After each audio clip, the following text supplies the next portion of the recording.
Hello, everybody. Welcome to Encounter Roleplay. My name is Will. I'm a D&D6 icon and the world's greatest role player. Here today for, oh my god, that was 45 to 48 of the 48-hour stream, so I've gotten beyond. Gone fucking wild, man, on it. And we're here today for the last game, so let's get to it. Let's go to custom crews, figure out who we are and who we're playing. Oh man, we have DM Shane with us tonight. How's it going, my friend? It's going awesome. So glad we get to close this out. That's crazy.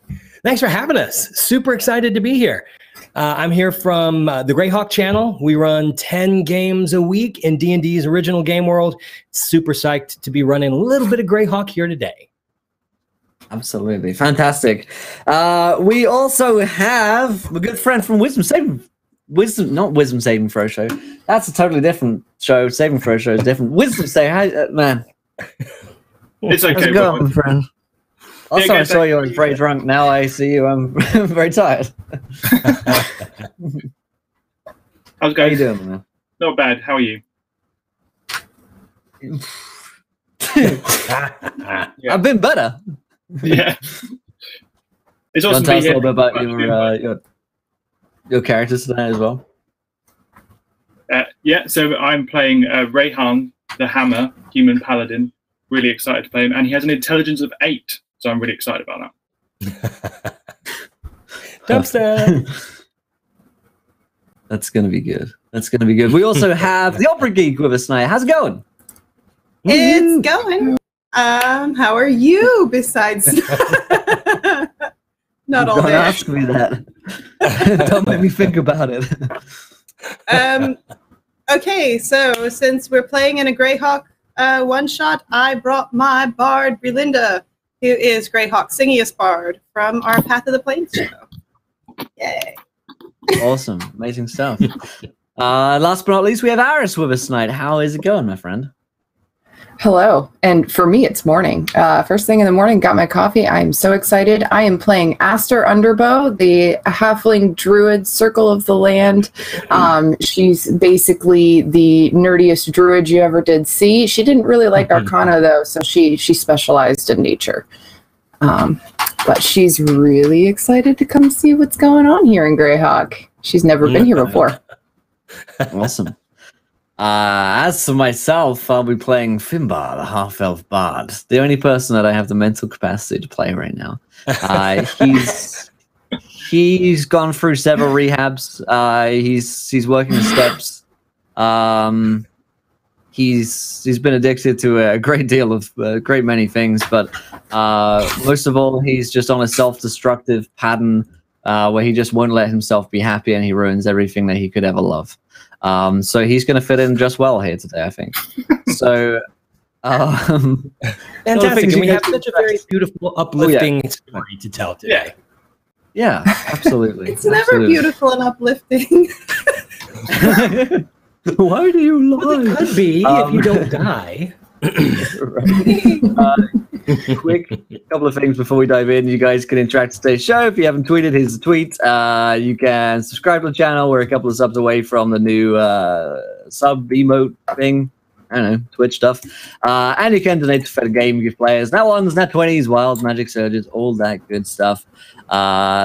And the last giveaways happen at the end of tonight's stream when we finish up the 48 hours. And 4 hours after that, we begin season 3 on Encounter Roleplay. So, but I'll hand over to you, DM Shane, to take us away into tonight's game. I've had 8 hours of sleep, so you can take a little nap. I'll try to keep us moving. And actually, when I do a one-shot, I try not to do any setup and just plunge into the action. Somebody poke him when it's his turn. That's all we need to know. That's cool. Let us begin.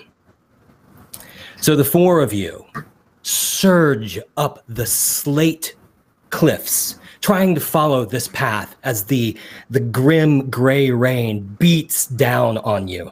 Your lungs burn. You have this acidic taste in your mouth because you've been running now for 3 hours. First of all, through the woods, you've all got scratches and lashes across your face. And now your hands, your palms have been sliced by the stacked razors that are these shale cliffs as you climb ever higher and higher. And in your mind, just one thought over and over again: Sparrow. We have to save Sparrow. We have to hurry. We're almost out of time. Sparrow.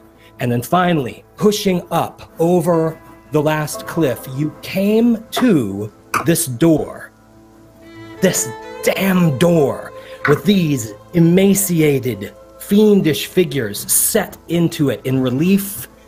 You puzzled over this door as the seconds ticked away. All the time thinking, oh, we don't have time for tricks and puzzles right now. Sparrow is running out of time. And finally, you open the door. The door slides down into the ground. And as it slides, you turn and look out over the expansive view that you have of an area called the Wastes. It is very appropriately named. Nothing but marshes, blasted clumps of shale sticking out like teeth into the sky. All the woods that you see, the hag's woods. There are no leaves on the trees. There's nothing green. Just angry black fingers scraping against the clouds of these limbs of long dead trees. And then finally the door settles down all the way into the ground, and you're looking into the big open mouth of the cavern that the hag sent you to. You can see nothing. And finally, it's as if this cavern exhales a breath of death. Mists pour forth from the opening and begin to swirl around you. And then it just takes a second to realize that these mists aren't normal. You can see flashes of red going through them, as if they have veins. And they don't move like normal mists. They send up tentacles, teasing fingers up your thighs, tickling across your belly, shocking into your bellies. And you hear from deep within the caverns a hideous scream as bite, zap, bite. Okay, these mists are attacking. Hey, let's do initiative! What? Yeah. We're already into it. Never done initiative here in Fantasy Grounds. It's simple enough. So real quick prayer of Fantasy Grounds. You grab a d20, you roll it in the dice roller. If you roll it elsewhere on the table, it doesn't count. So throw it in the dice roller, or the command is /die, and it works just like Roll20, but instead of /roll, it's /die. And you don't do that. You don't roll 100 in d20, but you do roll a d20. So there you go. That's pretty much it. Oh, look. The mists get a 20. I got an 18 for once. 18. Anybody else rolled? Anybody else rolled? Yeah, 14. That's numbers. And what is the name of your character yet again, Will? Oh, it's right there. Finbar. Finbar the Bard, yes. A 14. What about you, Aster? Uh-oh. I just realized I was muted. I got an 11. And Reha? I got a 4.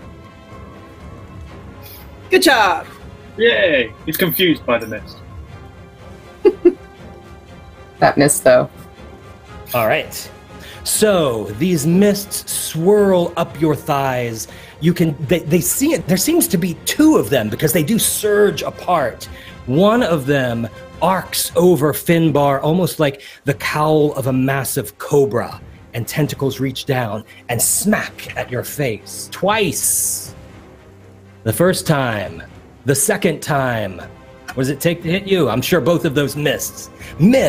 As you back them away, they spiral out into tentacles that form again, and you can almost see a black face emerging. And then 2 more attack, one against Reha and 1 against Aster. Oh, the dice are with you as you bat at these mists, thinking to use the edge of your cloak to fan at them. And it is Brelin's turn. All right. Well, I'm going to go with my old standard, because I'm pretty sure smacking it with my sword's not going to do anything. I will stand with my back to my party members and push in front of me a cube and cast Thunderwave. Ah. 6 and 8. All right. So that is going to be for them a con save. Con save or pushed back 10 feet. I don't know how I would do that with miss, but that's what my spell says. That's a fail. Yeah, I'm going to treat. There are 2 of these creatures, but I'm treating them as one. So they both, as these mists swirl around you, this concussive blasts out from you, and they completely fall apart into wisping tendrils. They get knocked back 10 feet and then slowly wind and twine back together. So that is, I'll record that damage. Next is Finbar. Oh dear, oh dear. Right, well.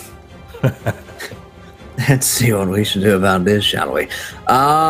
Pretty upset about them going for the face. They should know by now. That's not what to do. I will whip out my rapier and have a wild swing around a couple of times at the one of them that's in my face. There we go. Boom. That's a 18 to hit. A 18 does hit. Mind if I do? You're looking for a 13. Right on. All right then. So math. Welcome to math. That's plus math. Plus 1. Yeah. 2 damage. Seriously, just rolled a 1. Yeah. So your rapier whips through the cloud, and it's impossible to tell if it even hurt. What does it look like when you hurt mist? Aster. Good question. Oh no. What? Oh no. It is your turn to attack these vampiric mists. Okay. So they're That's a definitely. clue. He just gave us a clue. Did. I am going to. Oh gosh, I don't know. Mist. What do you do with mist? Everything seems to be working. Everything seems to be working. You know what? I'm going to try and. They're not crying out in pain, so it's difficult to say. There's no blood in the clouds. Does it look like it's dispersing at all, or?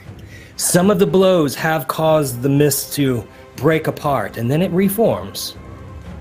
Okay. I'm going to cast Flame Blade in my hand, and use my the rest of my action with that Flame Blade to go ahead and attack. And that is Bring it.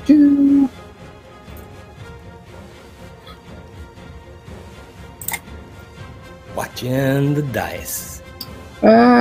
Sorry, I'm still trying to figure out how to work this. I actually prefer this dice system. It's There you go. much faster, 21 to easier hit? use. Yes, 21 does hit.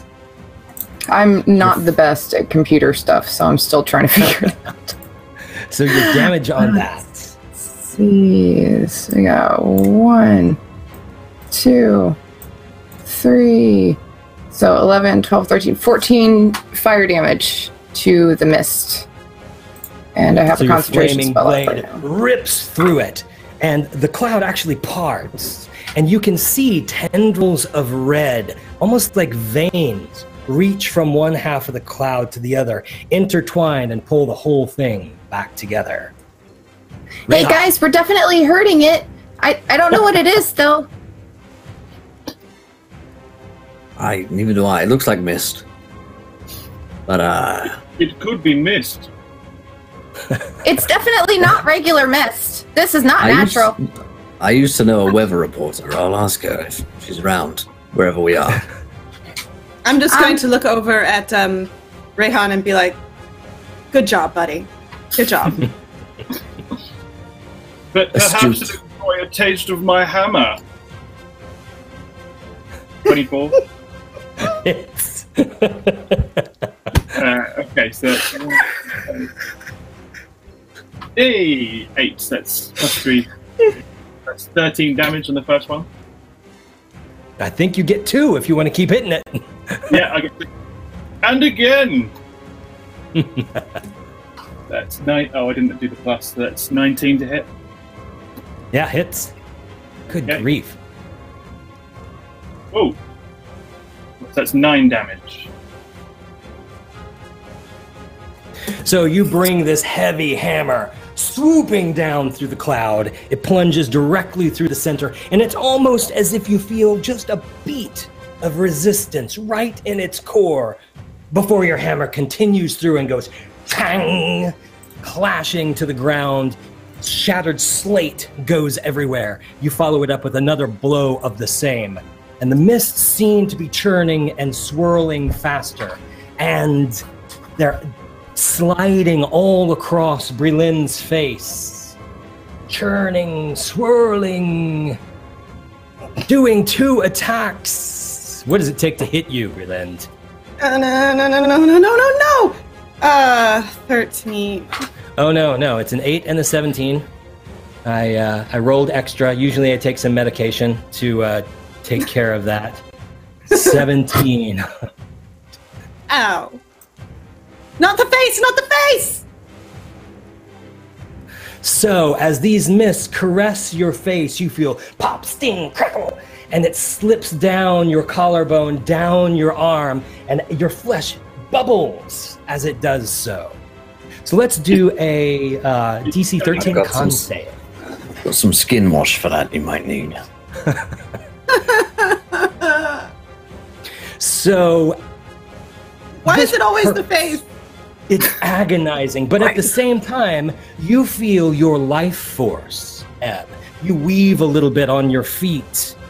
Your hit point maximum has been reduced by that same amount, which will require a long rest to recover. Now the mists throw 1 at Rayhan and 1 at Aster. Rayhan, what's it take to hit you? Yeah, it's 19. 19, so it's a 20. So the same thing. Let's have a wisdom save, DC 13. I assume you're much more wise than you are intelligent. Yep. So my modifiers are a whopping +0, so that's good. That's 9. Nice. So these mists slide up your thigh. Somehow they found a way through your plate armor. They swirl up towards your groin, and you hear the pop, pop, pop, pop, crackle, and you feel your life force being sucked away. So your hit point maximum will reduce by 9. Crazy. As you have been groin attacked by a vampiric mist, Brelind. I'm going to look at Finbar and Hopefully be like, Finbar has enough of that cream to salve that area as well. Oil based.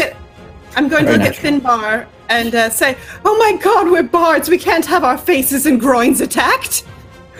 And then I will. Funnily enough, groins I'm fine with. Oh, he likes that. Okay.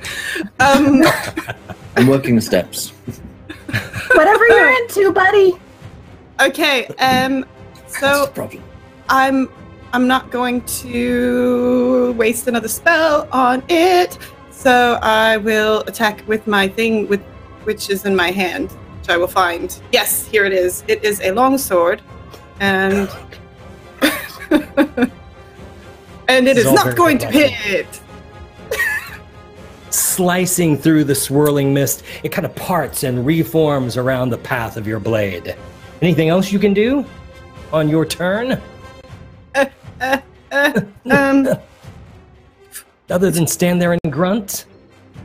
Don't be sassy, Shane. I have a whole book to look through. of songs. No, I'm not going to inspire anybody. Not this round. Finbar, as you watch, you have seen Rayhan buckle, clutching his groin. What do you do? Distracted for a brief moment, and then I cast Thunderwave. And I think that's a con saving throw, right? For the two that are next to me. It is. I'm treating them as one for the purpose of saves. A 13. What did I need? I think the spell saves like a 16 or something. Yeah, 16. Yeah. So, having seen how effective Brelin was at that, concussive force blasts out from you. The mists completely become broken. What is the word for broken? I keep wanting to say non-corporeal, but they already are. They're a mist. Fuck off my face! Apart, Damn it! Swirl around, reform, and you can, this time, as they break apart, inside you can see almost like two phantom hearts beating before the red tendrils of veins coming from these hearts grab the mists and pull them back down protectively around them. So that's 8 points for these folk. Nice. Anything else you can do? I could inspire someone, but seeing as she's not doing it, I'm certainly not going to be the first one to inspire someone. That would be embarrassing. Oh, Aster. All right. Berlinda, I think you got something on your face here, and I'm going to cast Healing Word as my bonus action. So that is... I don't do this very often, I'm sorry. It's not normally my thing. You're a druid that doesn't heal people, right? The non-healing druid.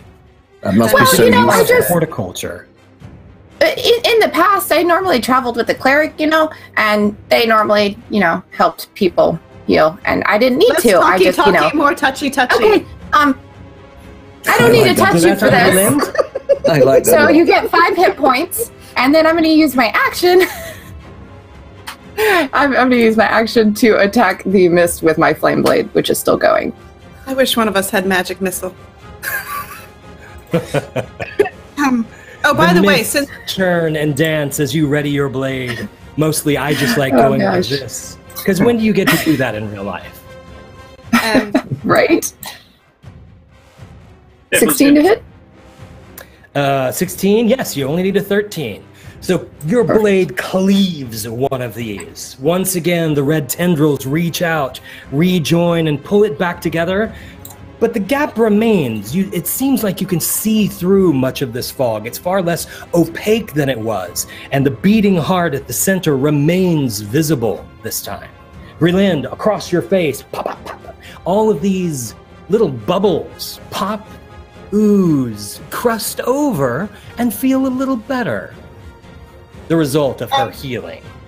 Real quick question though, because I am reduced, that doesn't actually heal me up, right? No, you're at this point you're right. It doesn't actually heal you. I couldn't say anything to her because I don't know That's that. fine. Yeah. Rayhan. Metagaming Pigeon goes, ooh! Principled and puzzled Rayhan.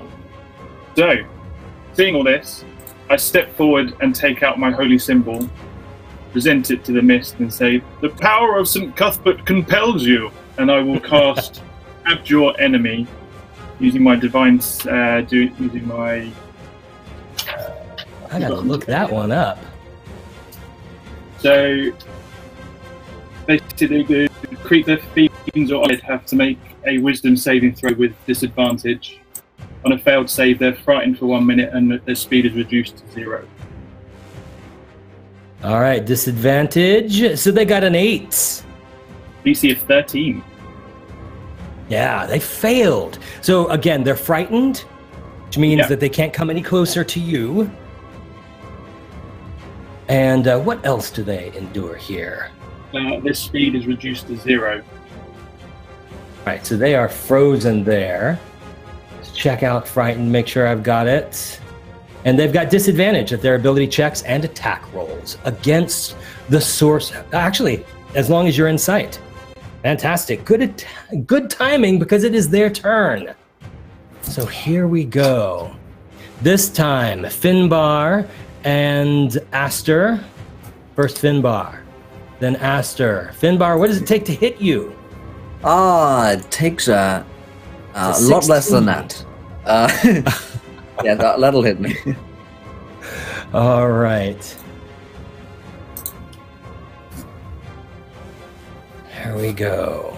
So the mists swirl around you. You feel their prickling fingers down the back of your cloak, prickling down your spine, and you can feel shocks go out to your entire nervous system, and you start to buck and dance in a little spasmodic rictus dance. 15. Let's do a DC 13 wisdom save. Constitution save, my bad. Oh, shit. I'm not good at any of these. Con, no. All right, let's try that. That'll be a nat 1. So your hit point maximum is reduced by that same amount. Even as you spasmodically dance, you feel your life force ebbing. It's not nice. Not nice. And then 1 for Aras. No, I already attacked Aras, didn't I? Oh no, that was just him. Is that the 2? I rolled it twice, but now I'm gonna click this disadvantage button. Yes. And Breland. Ooh, yes. Nice. It is now Breland's turn. She has watched her friend and fellow bard begin to convulse spasmodically. It is mildly amusing, but alarming at the same time. Your turn. Okay, I will again extend my hand because I want to look super cool while I'm doing this. And if I can find my actions tab, I will cast Thunder Wave again. Where are you? There's the tactic. Spam Thunder Wave. Hey, you find the trick and you do it. Don't fix it if it's broken. All right, what do I save? Con. DC 11.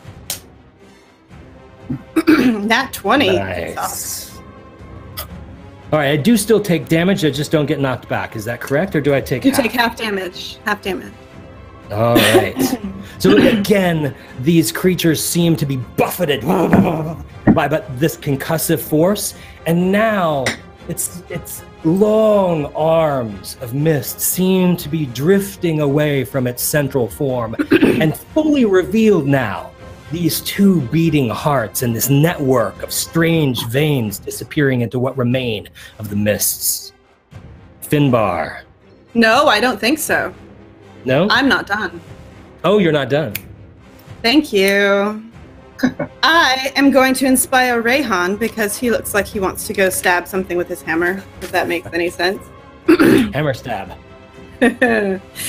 Oceans rise, empires fall. We have seen each other through it all. And when push comes to shove, I will sing you all 1,000 insults to remind you of my love. Da da da da da. Da, da, da, da. You're inspired with like, a D8. Am I awake or asleep? Like, what the heck is That was beautiful. Is somebody singing on my channel? What's happening? Oh, man. I can lullaby for you later. So what benefit does he receive? Let him know again. Balls. It's a D6 because I'm level 8, not my normal level. But you're saying that it was a D8, so that should count. It should.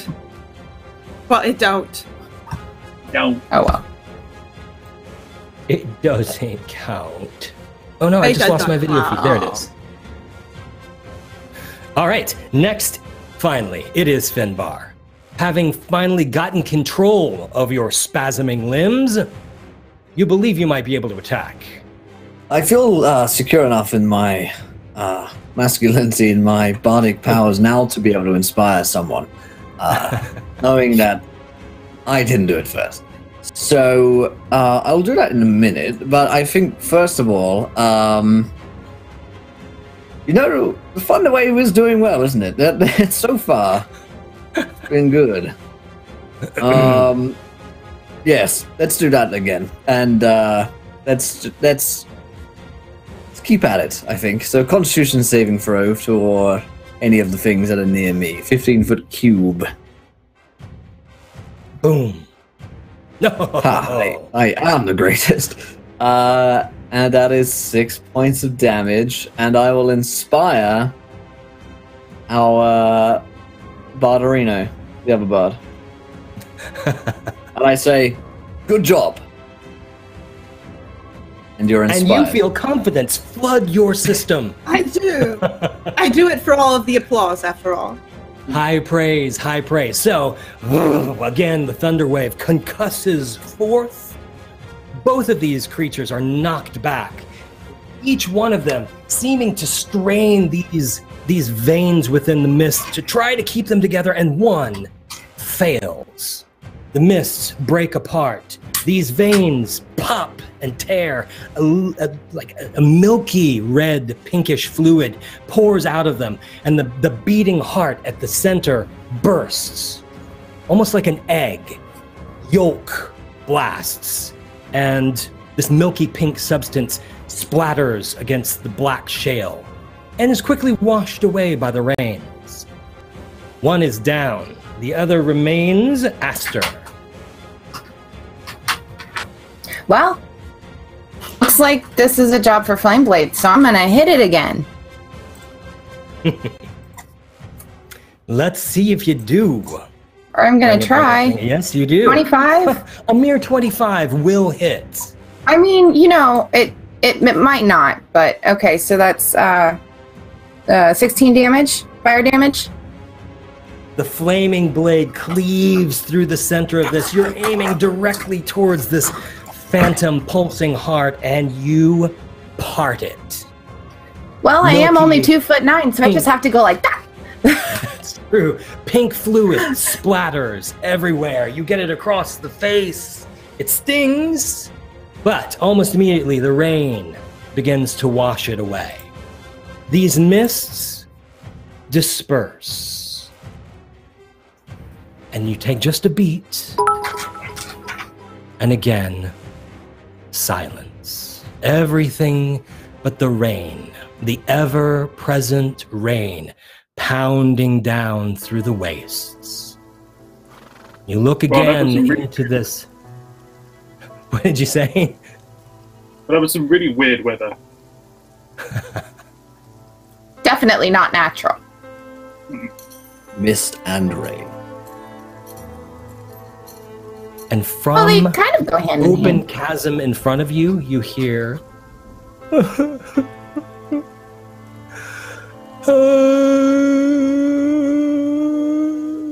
from a distant sound inside this, somewhere down in this catacomb that you have revealed, echoing about. It's impossible to tell how far away this forlorn voice is.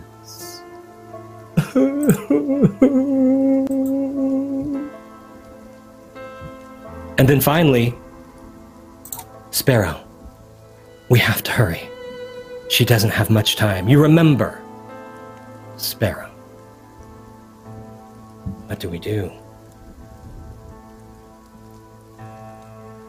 Well, let's go. Right. Sparrow, Hag, Mist, whole thing. Probably get on that. We're not at all worried that there's a disembodied voice crying from in there. Well, we don't know it's disembodied. It could be embodied. True. I also hadn't thought about it. Does it sound like Sparrow? Do I know who Sparrow is? Who the heck is Sparrow? You do, and you're about to know more. Does it sound like Sparrow? No. No, Like a okay. blue tit or pigeon. Yeah. What to say? So we enter this black hole. Are When you put we? it that Do we all have dark? Do we all have dark vision? Can we all see? You do. Here? You do. Okay, brilliant. I do not. I do not. My my flame blade actually does shed a little bit of light. And it goes for 10 minutes. Yeah, you're less than a minute into it. Yeah, it's a bright light in a 10-foot radius and dim light for an additional 10 feet. So we have a little bit of light. Good. So the shadows, as you're behind your companions, their shadows dance around against the walls of this shaft that you have now uncovered. And you do notice that inside looks different than outside. Obviously, the outside of this cliff face is, again, just these stacked razors of these layers and layers of black shale.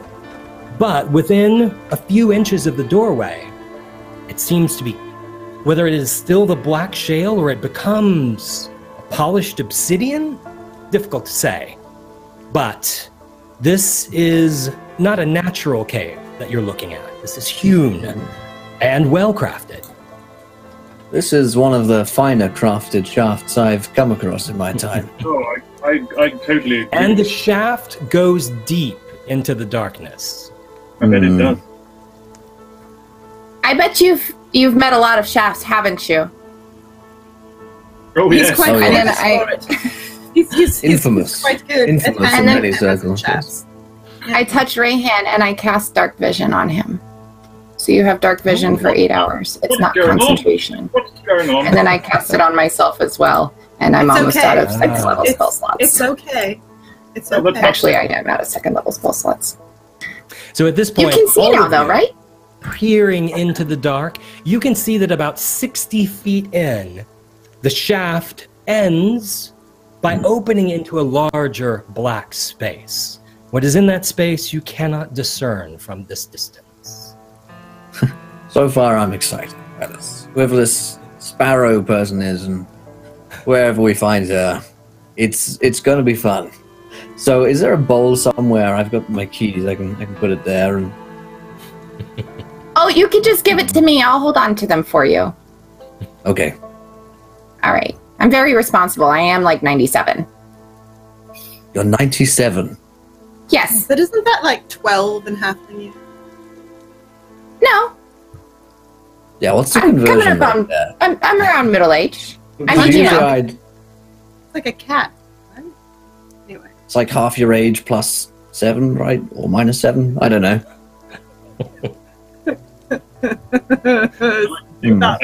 Bard's Keys has got like a token on it of how long he's been in the program for. Oh, yeah. I've got them all. I've got like, 3 years, but I'm still not fixed.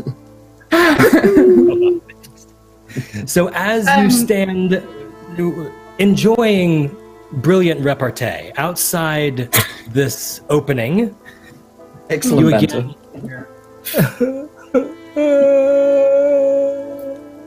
Okay, come on. So- We gotta go. Should I sneak ahead and see, what's what in there, Yes, or it's- should we just all go? You should go first. There's very few things I found more arousing than a crying woman. So we should. You go first. I need to hold back. But I Calm definitely don't want to be in front of you if you're going to be aroused again. You remember what happened last time? It was just. It's best to say downwind of me. All right. So I will make a stealth check. Oh, great. Okay, 13's not terrible. So as Breland slinks down the shaft, silently, delicately, Rayhan has a difficult time. There's no time for stealth, because Sparrow has very little time left. And it causes you to remember Sparrow. You think about beautiful young Sparrow. You remember how you came to be in this place. We're going back. We're going back in time. 3 weeks ago, you, as the leader of your village in Kishinev, in an area called the Barrens. Kishinev. As the rovers of the Barrens continued to harass your village, you were hopelessly outnumbered. It irks you on a personal level to run, so you didn't think of it as running. Rayhan cast a vision for a new home, someplace fairly distant. It would probably take over a month to get there. A place called Blackmoor, entirely isolated from the wars that are beginning to brew to the south. You rallied the entire village, and you all packed up and left. 4 weeks by the direct route.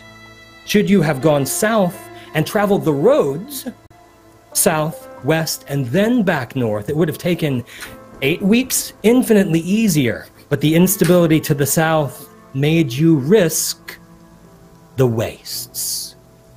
You had to travel directly across the wastes. The rain began immediately. The carts get stuck in the muck and mire daily. Progress is slow. Morale is low. And so about 2.5 weeks into it, when you were coming to an area that you knew to be named the Vale of the Hag, you knew that this was the worst time. Everybody, morale was ready to absolutely crack. But then one night, the rains stopped, and you actually saw the vast expanse of stars. The twin moons of Luna and Selene shined down upon you, and lights began to dance in the camp. Obviously, all of you being well-trained adventurers, knew that this could be really bad. But nothing happened. They were tiny lights, not like will-o-wisps, but more like sparks out of a fire that never went out and continued to churn around the villagers. And everyone began to be enchanted, not in an arcane sense, but just feeling joy. And Sparrow, Rayhan, your daughter, Sparrow, 11 years old with long raven hair, began to dance and sing on top of one of the wagons as the sparks swirled around her, and the entire village began to gather around and clap. Music played because you're rich in bards, apparently. And it was a beautiful evening. Sparrow, really the heart of the whole village. Beautiful. The next morning, she wouldn't wake up. Black foam poured forth from her mouth as if it were full of ash. The seizures began to rack her body. Her eyes would roll back into her head and began to turn gray. And any healing that you tried to apply to her was fruitless. And the village, especially having so recently connected to her, was in a panic. And now, the Vale of the Hag, an area which you hoped to skirt the outside of and get around as quickly as possible, you realized that the Hag may be your only hope. So the 4 of you told the rest of the village to stay where you are. You loaded Sparrow's lifeless body onto the back of one of your horses, and the 4 of you ran hard into the Hag's woods. You left your horses as you came towards an area where you could see a thin tendril of smoke lifting towards the sky. You dismounted, carried her, because you didn't want 4 horses riding up to the Hag's house. You already didn't know what to expect. After about 5 minutes of walking, you came to a clearing. There are 2 large trees, and it seemed that between the 2 trees grew some sort of a hut. It was as much made of wood, of roots of these 2 trees and intertwined branches as it was sod stones. There was a single brown door in the middle of it. What did you do at that point? Oh, I really like this house. The craftsmanship is fantastic. It's like they wove it from the park itself. It's a little hobbit holy. Aster's just looking at it.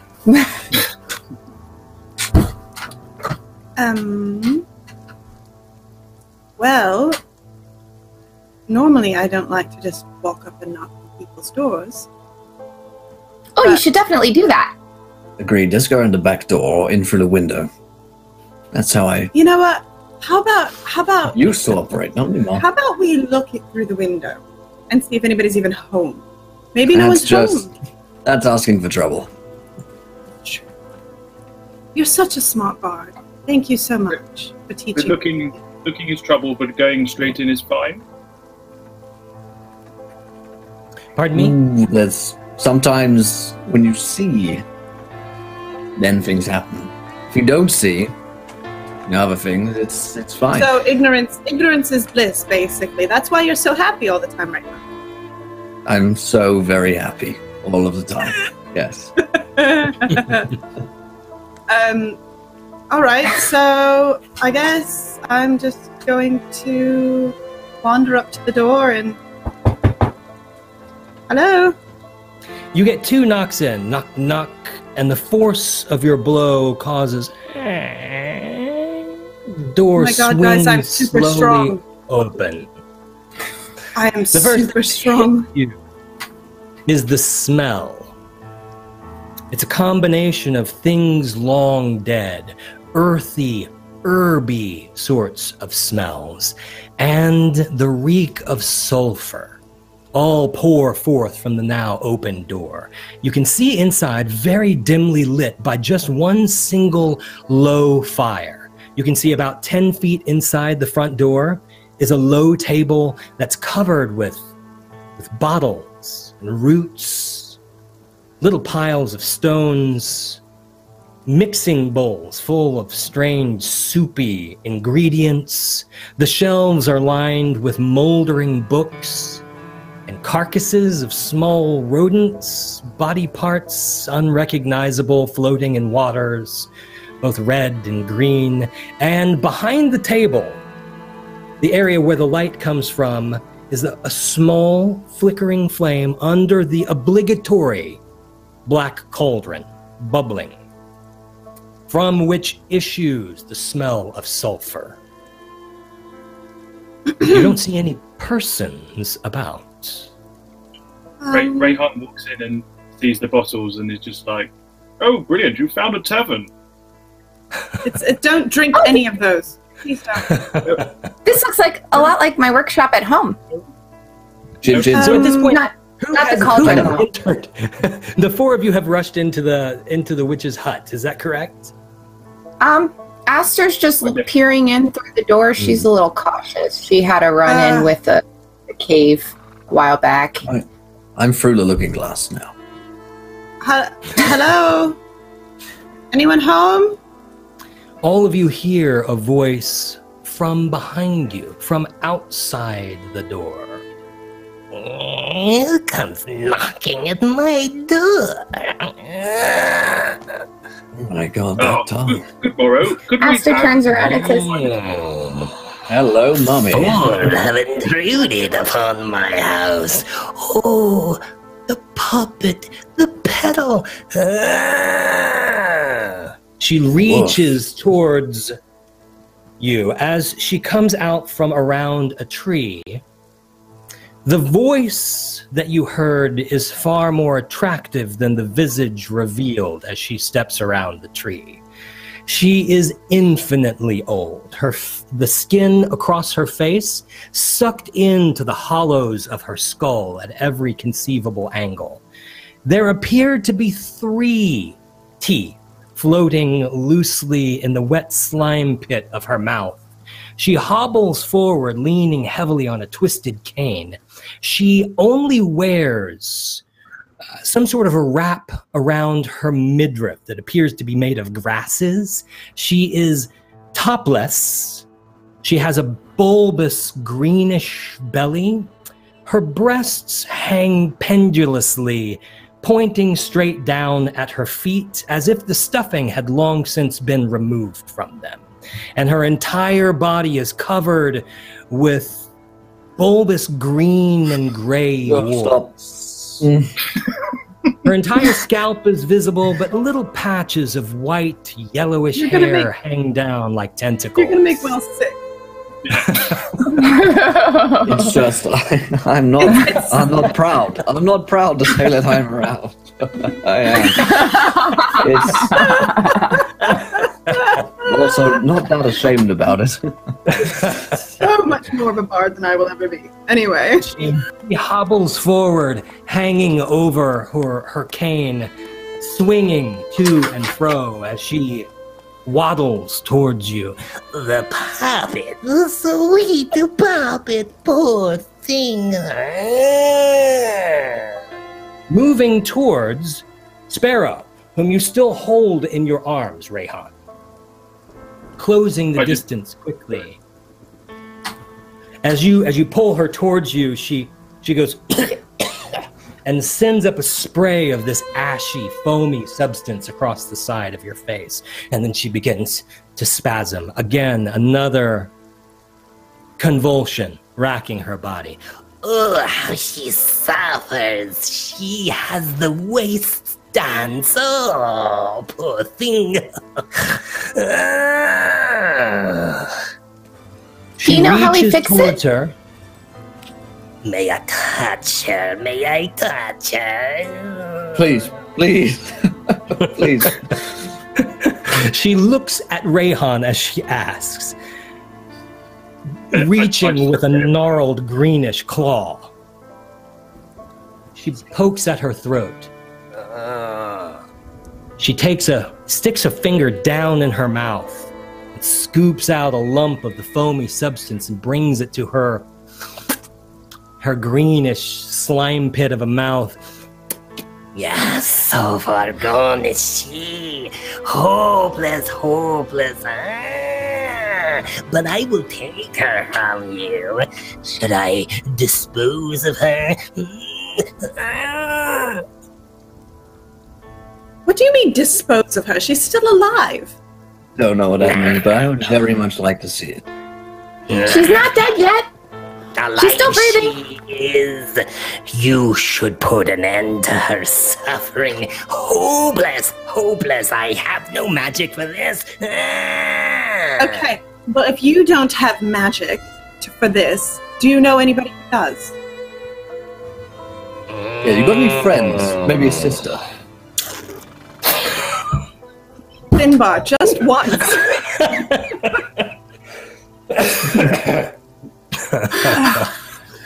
You broke me.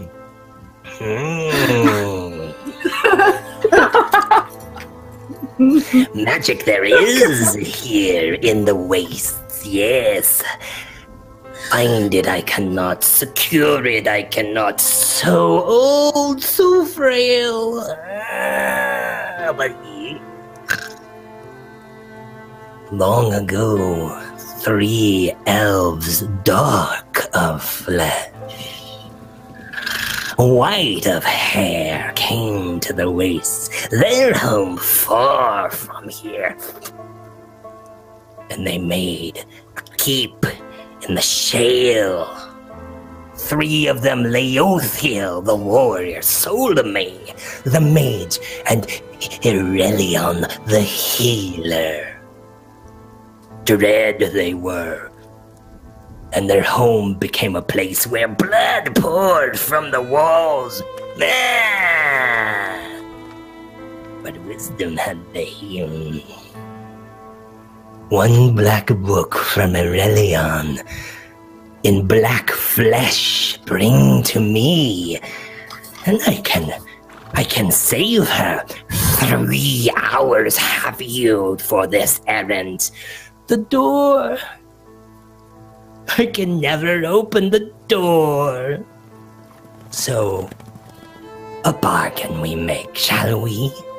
I'm good at Please, the terms we discuss. Yes, fine, whatever it takes. Anything. 3 hours return to me with the book, and I will heal her if I can. More than 3 hours. The child is mine. She is useful for parts. Is there a grace period? Like, do we get 6 minutes after the timer's done? 3 hours. The life will pass from her, and she is mine. Please, bring me the book. Why not make it 2? Finbar, be quiet. Is that just the time she has to live anyways, or is that just, like, your time limit? That is how long before the dance of the waste takes her. Played Okay, with the lights good to know. she should not have, you fool. All right, so if we've only got 3 hours, guys, I think we need to get moving. Let's go. Yeah, does somebody want to give me a piggyback ride? Because I've got little legs, and I'm kind of slow. You know what? Why don't you guys run Cat ahead, in my lap. and I'll stay here and play the bagpipes. I think we might will. need- Maybe she could juggle. Does she juggle? Oh God, I don't want to know what she would juggle. I'm gonna find out. You opened So the she door does. there, She Shay. speaks again. Oh yes, I recognize that. She speaks again. I certainly do. Behind the house, a trail winds up the steep shale. Slice you, it will. Bleeding, you will draw them forth. Good luck with the door. Berlinda will reach out and grab Finbar by his collar and just start pulling him off towards the pathway.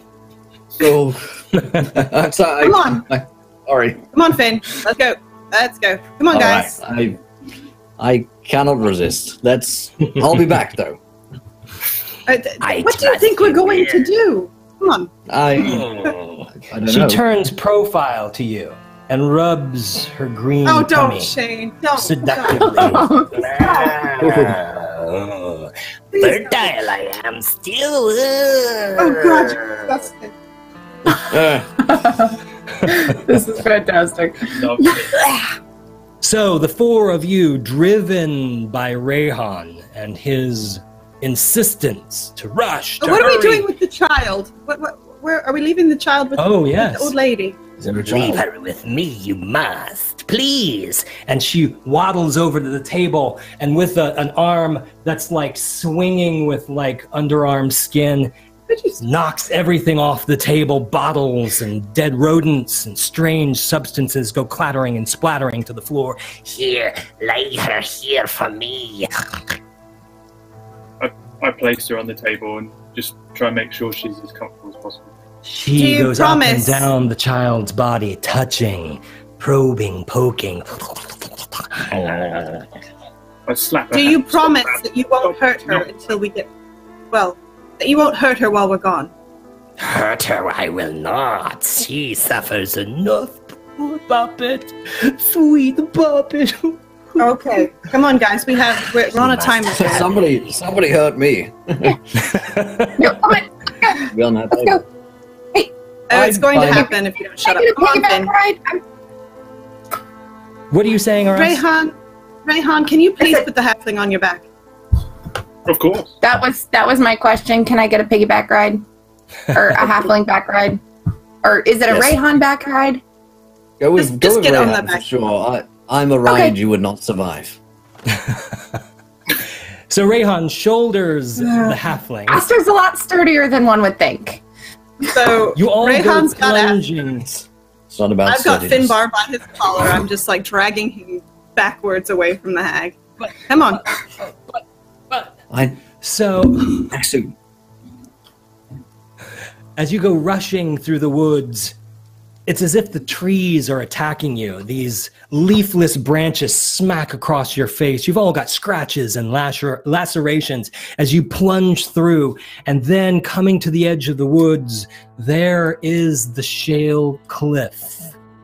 There seems to be no way up except here, a small winding path. Every slip is a slice to your fingers and palms. Terrace by terrace, finding winding paths up higher and higher. And then, finally, getting over one more section, you see the door. Set into the shale, there is a doorway, but in it, a solid slab of stone. Carved in relief on this door are 3 emaciated figures, all entwined with one another. Absurdly, disturbingly long arms reaching, clinging to one another. And they are all emaciated. They do seem to be elven. They do have pointy ears, but their cheeks are sunken in. You can see every curve of their skulls in their faces. You can count every bone in their joints, and each one of them looks forward with a gaping mouth. They lean forward so far, their faces come out from the door, and their open mouths are actually full of a little bit of rainwater. And above the door, across the lintel, what do you call that thing? Yeah. Whatever it is.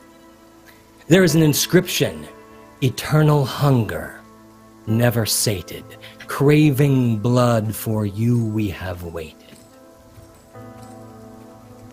There appear to be no hinges or knob to open this door. Aster will go ahead and put her hand on one of the mouths and, like, get a little blood in there. Oh, wow. So as you reach up... Straight in. It's quite a reach for you. Yep. No, Hey, she's on his back. Please. Oh, On his that's back. right, that's right. She leans in from Rayhan's back, reaches these faces, and one of them, she lets her palm graze one of the exposed fangs. It's shockingly sharp. It takes almost no pressure for you to feel your flesh part. And it's as if you feel the fang surge forward. And then you feel blood draining. You feel woozy and weak. I take my hand away. Stand there, this face is filling. The cheeks are becoming rounded. The hollows at the temples filling up. The eyes coming forward in their hollow sockets. This stops as you take your hand away. Oh dear. Guys, I think we need All to right. give them more blood, but that All really... at once. Whew, that took a Okay. lot. So I'm in. I think I'm that in. That looks like good.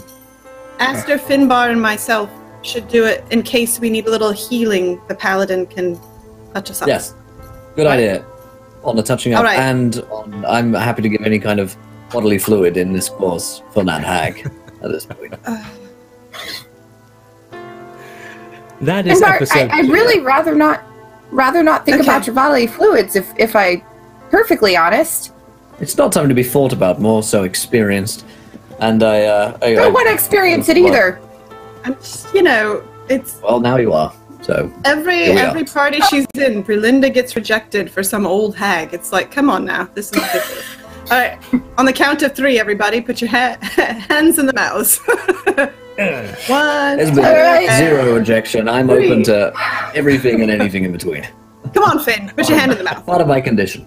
In I And go. in the All mouth. of you are pierced. All of you feel the surprising drain as your blood, your lifeblood is sucked from your body. And before your eyes, these 3 emaciated statues swell. They become robust and even beautiful. Fine elven features emerge from the hollows and angles of starvation. Their hair becomes more full and flowing, and they cling to each other with thick, muscular arms. And finally, each one of you feels this drain stop. You're able to pull your hands away. The gaping mouths slowly close. These faces sink down into the stone and are almost gone when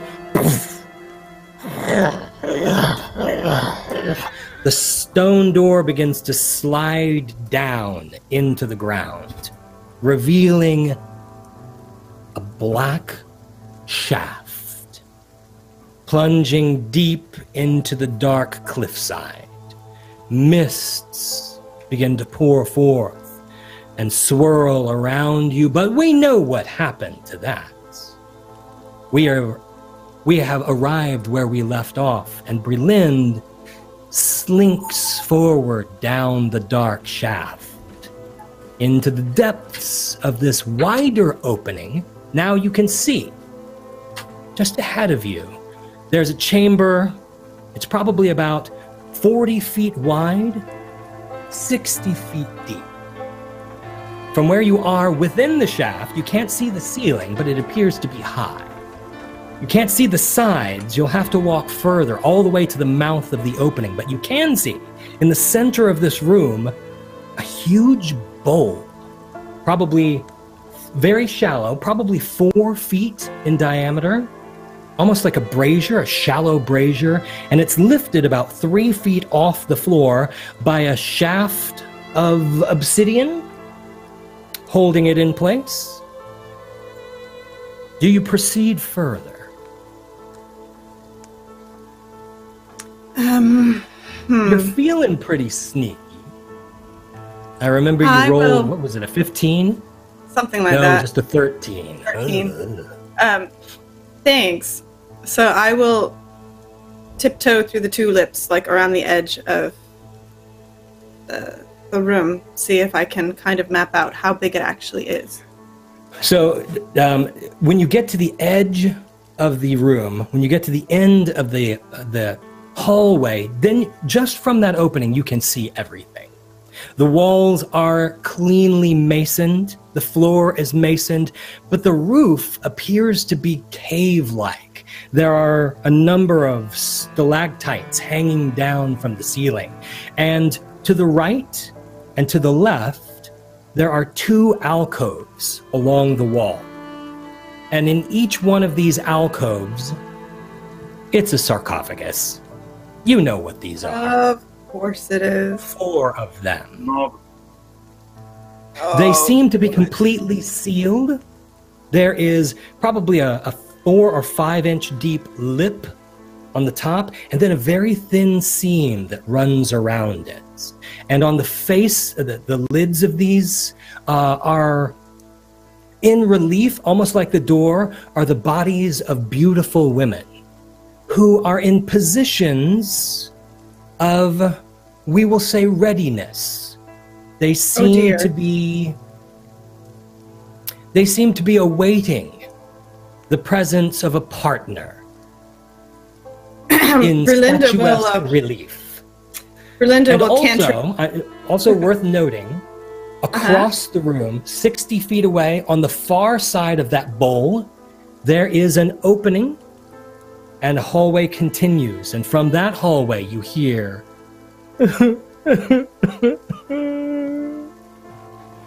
distant. Very distant. Okay. I will cantrip message back to, let's say, Finbar, and say, oh, Finn, I think you're going to want to come see this. Voices in my head again. Who are you? Bring everybody. Come on.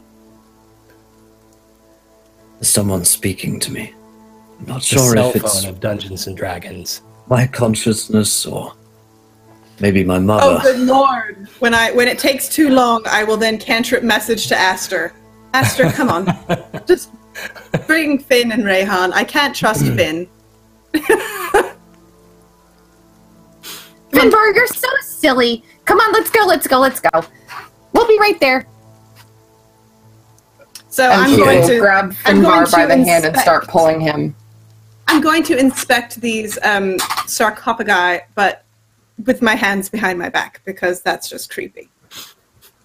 Like my mother used to say, look with your eyes, not with your fingers. Oh, God. Which is perhaps all the more apropos in this situation. So as you approach, let's say the one to the immediate right, this figure that's in relief on the top of the lid. You know what I mean? Like her back is actually part of the lid. So it's as if her body is emerging from the stone. Her legs are intertwined with one another, and one hand is across her face, and the other one seems to be reaching down. She's in a gauzy sort of garment that follows the hills and valleys of her body. So by the time the party comes in, I'm just like this, and I'm like, well, this is instructional. The hills are alive. So, I guess now's a good time to talk safe words. We should have done that before we started. Is the hag coming? Always talk safe words first. I don't think the hag's coming. I have a feeling that whatever's crying down that hallway, these sarcophagi have something to do with. Could be wrong. But, I mean, nobody puts their personal little fun time into a place like this without a reason. What if it's important to them? Oh, I'm sure it's very important to them. Yeah, and I'm sure when Finn dies, he's gonna want something like that too. Right, it's, I'd imagine that ghosts and the undead need a good dogging spot as well. Sarcophagus, good place to do it. No one else is around. Okay, right. Immediately you're going to have to explain that to Shane, because that's a very British thing. I can take it from context. I'll get into that another time. You should have seen us explaining Fortnite. If I talk about it, I'm going to do it.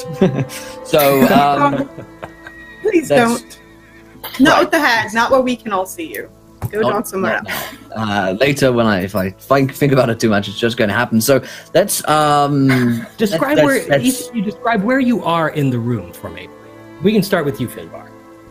I'm next to Brunhild, whoever she is. Relinda. It's impossible to pronounce. It's all the same to me, honestly. Faces, yes. Names, absolutely not. So numbers, you're kidding yourself. As you emerge from the shaft and you're looking down into the room, she is on the first sarcophagus on the right. Rayhan, I assume you emerge with Aster still on your back, or have you dismounted? I think Aster has dismounted. Yeah. She would have been pulling Finn in by the hand. She would have been like, okay, come on, let's go. Because he was obviously not understanding what Brulinda was telling him. But I think at this point, immediately wandering towards the back where the opening is, just listening out for the crying. Wandering towards the back, you pass this shallow bowl that's almost 4 feet across. You look down at it and you can tell it's made of burnished bronze. It's even in the darkness, its surface shimmers a little bit. And you pass that. You also pass, on whichever side you go, you're going to pass 2 sarcophagi. And as you look over at these sarcophagi, the figures emerging, not literally emerging, but in statuary emerging from the lids, make you feel highly uncomfortable. So you proceed past those to the opening, and there seems to be a long tunnel leading slightly down, and from that tunnel you smell the slight odor of old pages. It smells like old moldering books down there. Hate books. Words. It smells like preponderance of words. Definitely not. Libraries are in my top 3 most erotic locations that are likely going to trigger something in me. Aris, what are you doing? I think it's best if I stay here, Aster. You maybe should lead this one. Aster would have been just kind of checking out each sarcophagus, just looking around to see if there's any writing or symbols on them that explain what exactly they are or are there for, or maybe who's interred in them.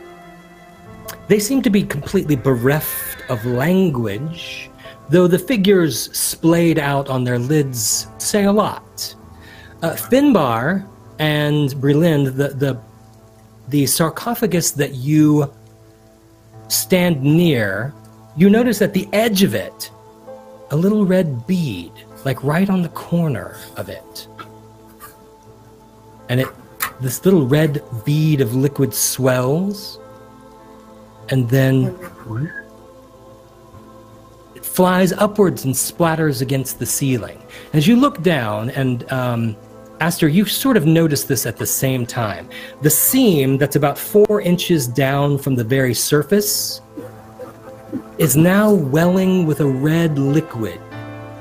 And little fingers of red liquid are moving upwards from that, pooling at the edge of the sarcophagus, and then slowly dripping. Can I make that sound? I can't make it. Anyway, like a drip going upwards to the ceiling where it splatters. All 4 sarcophagi are experiencing this phenomenon. That's not how gravity works. Yeah, That's interesting. Well said. I'm going to kind of back away a little bit from the sarcophagus. Are we Same. upside down? Maybe we need to go inside the sarcophagus. There are 4 of them, and there are why 4 are of you us. always trying to go inside of everything? If I get Quote into of it, the I'm day, going to start ladies and getting inside gentlemen. things again. You're welcome.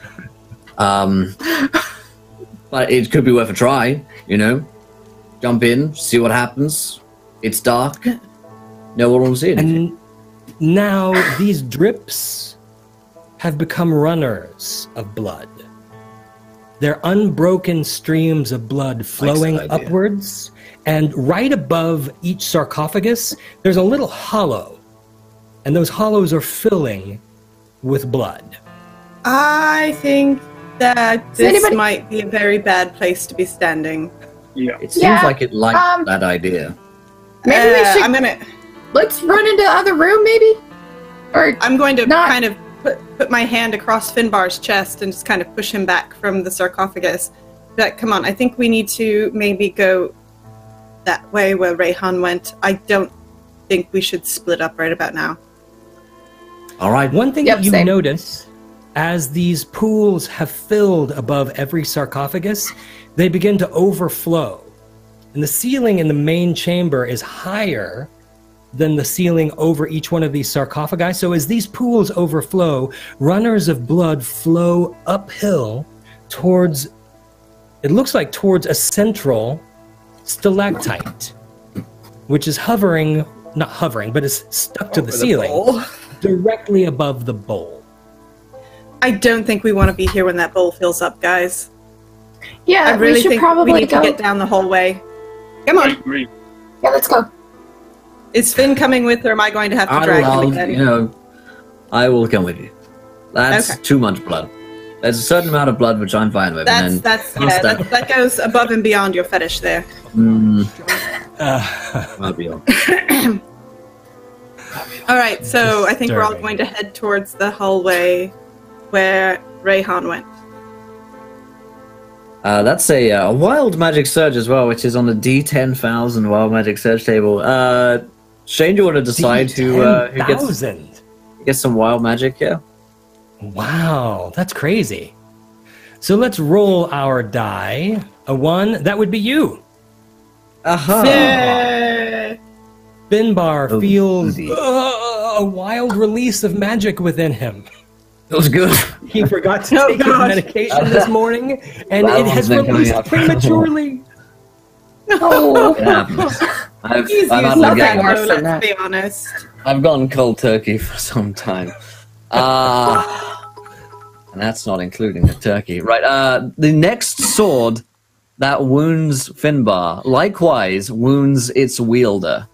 So the next sword that hits me also damages the person that's wielding it. That's pretty useful. Swords only, or like all weapons? It specifies swords, but you know, you can interpret that however you want, Shane. Yeah. Well, that's fun. So all of you have noticed that as the blood reaches the stalactite, it seems to behave according to the gravity that your bodies are behaving with. The blood now spirals down the stalactite in the center, heading towards the tip, which is about 15 feet above the massive burnished bronze bowl. Yeah, let's not be in this room when that fills up. Come on. Let's go. Let's go. Run away! Run away! Let's just run away from all my problems again. Fine. So we know you're good at that. As you flee this room, how are you fleeing it? I assume you're fleeing down this central passageway towards the voice, which still mournfully cries.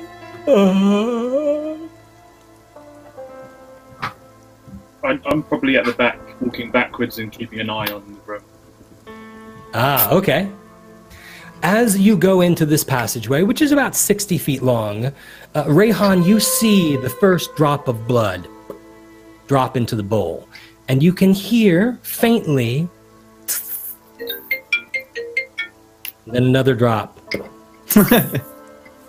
It seems to sizzle and smoke. And then finally the drops become a runner of blood. And a white mist begins to billow up from the bowl. But by this point, you're doing the slow fade. You're heading out. Who is in the front of the line? Heading down the hallway? Because I guess that would make Rayhan in the back of the line.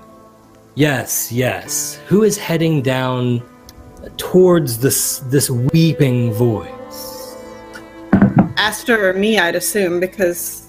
Yeah, I think I think we're all going, aren't we? Yeah, but he's very specifically asking who is first, which is going to kill somebody. I think it's standard. It's marching order. We got to know marching order. Aster has learned from previous adventures that she should never go first. So Aster will not be going first. So I am going to turn around to Finbar, and just put my hands on both sides of his face and say, "You know I love you." And I'm going to push him in front of me and just make him walk first. That's the L word is something that little soon. I am really scared of commitments. Oh, there's no commitment involved. There's no commitment involved. This is strictly the buddy system. Come on. I'm feeling. All right, fine. Let's go. Don't forget your exit, buddy. All right. As you move forward, you also hear now something metallic. Something going tink, tink, tink, tink, tink. Spins keys. Sorry. So we go all the way to the edge so we can see what's forward of this. Hello. As you peer forward, two large shapes begin to emerge from the darkness of the room ahead of you. You also smell moldering paper. And as you begin to get to the edge of this passageway, you see that they are huge bookshelves. You're coming at the ends of these bookshelves, and you can see the row between them is what you're approaching. They go on about 30 feet.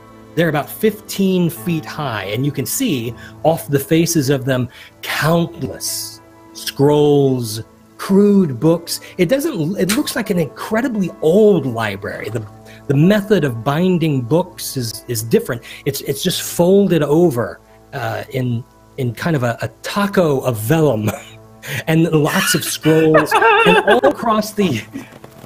Maybe that's the quote of the day: a taco of vellum. And across the floor there are shards and remnants of tattered papers. And as you get closer to the edge, you can also see off to the left, far left, and far right. The walls of this room are lined with shelves as well. The room appears to be about 50 feet long, about 30 of which which is taken up by these two long rows of bookshelves.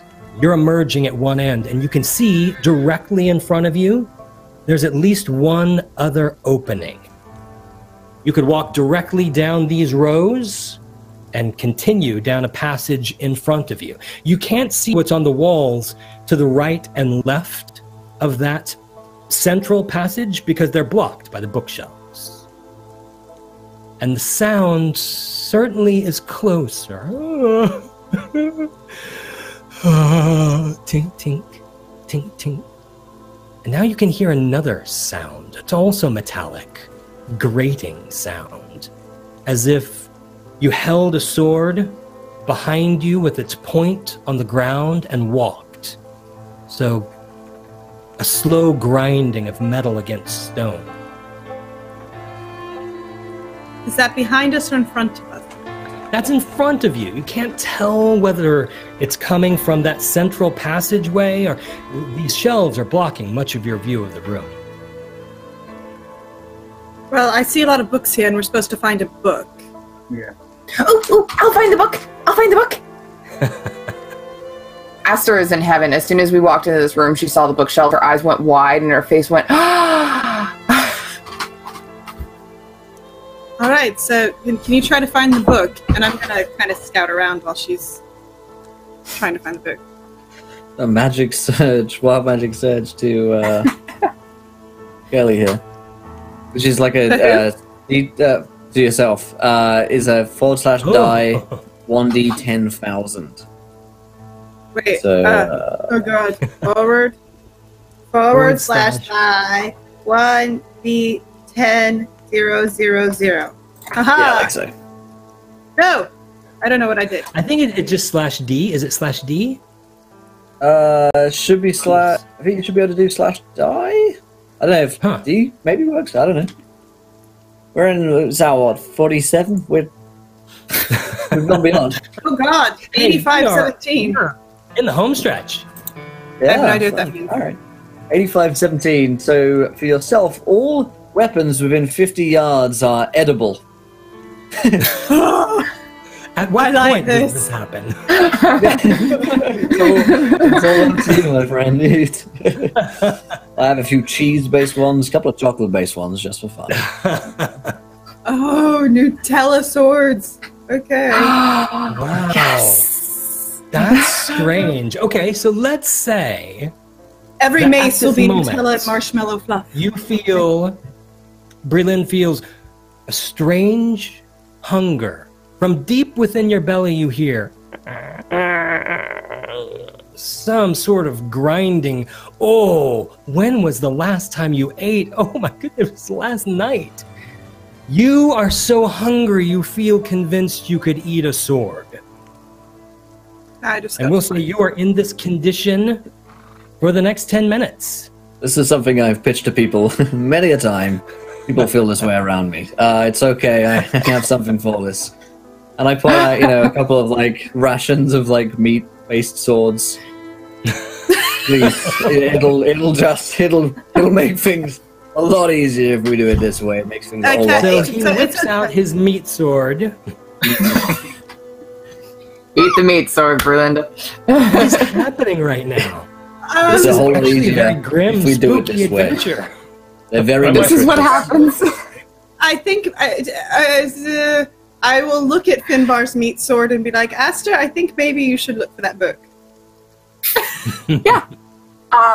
Aster is going to take her action to turn into a squirrel so that she can climb up and run around, and I'm going to start reading all of the books and see if it looks like the one I'm looking for. I'm going to be crawling all over the shelves. Book.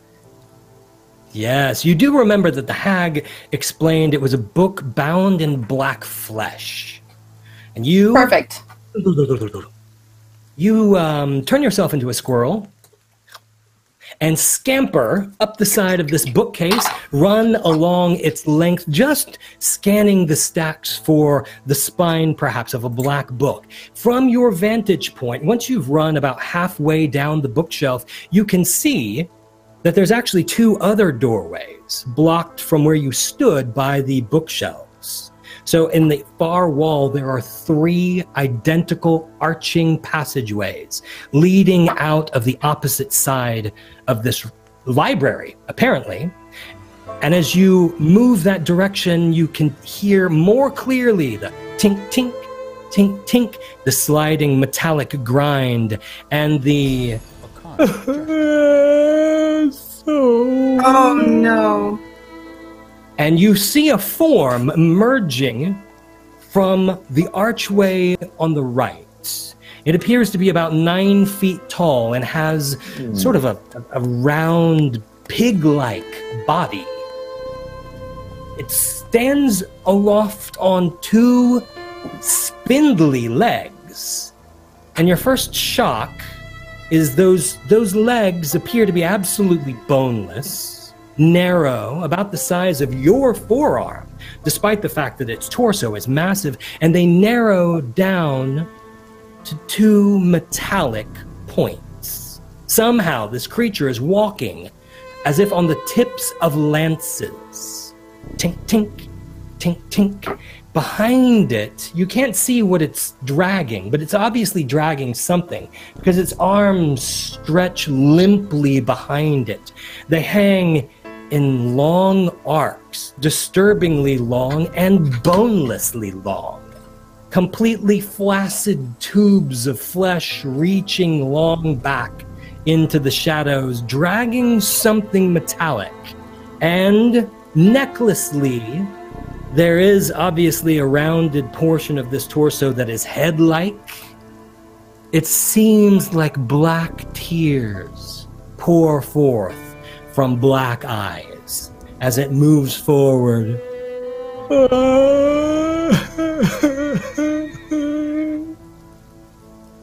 Seeing that, it doesn't appear to have seen you. Seeing that, I'm going to run back to the edge of the bookshelf where everybody else is, and I'm going to chitter a little bit and go, look at me, look at me. I think she's trying to say something. She's like pointing frantically in the direction. While we're staring at the squirrel, I'm just going to reach over and actually take one of the swords and just start. It appears. Meanwhile, squirrel's just sitting there like buttery. Yeah, this is actually pretty good. A buttery vanilla flavor. Buttery biscuit base. A nice shortbread. It's a buttery biscuit. It's the sword with which biscuits are buttered. And then she points at I think the squirrel is trying to tell us something. Is it 2 words? Like, sounds like what? All of you at this point hear the change in the sound as this creature you don't know but emerges from the passageway. You can tell all of a sudden that this tink tink and the moaning are far more present. It sounds like whatever this is has entered the room. And the squirrel's movements become even more frantic, pointing in the direction that it's coming from and trying to just get Berlinda to understand what she's trying to say, but I can't say it because I'm not Meta Squirrel. Okay, so I feel like we'll take a couple of steps forward and kind of look around the bookshelf. And would that be enough for me to see the weird thing? Yes, as you turn, I'm going to say that you're looking around the bookshelf on your left. And what you see is two long, flaccid tubes of flesh extending from behind the bookshelf well into the passageway that you can now see is on the other side. This creature has been passing from one side of the bookshelf to the other as Breland looked.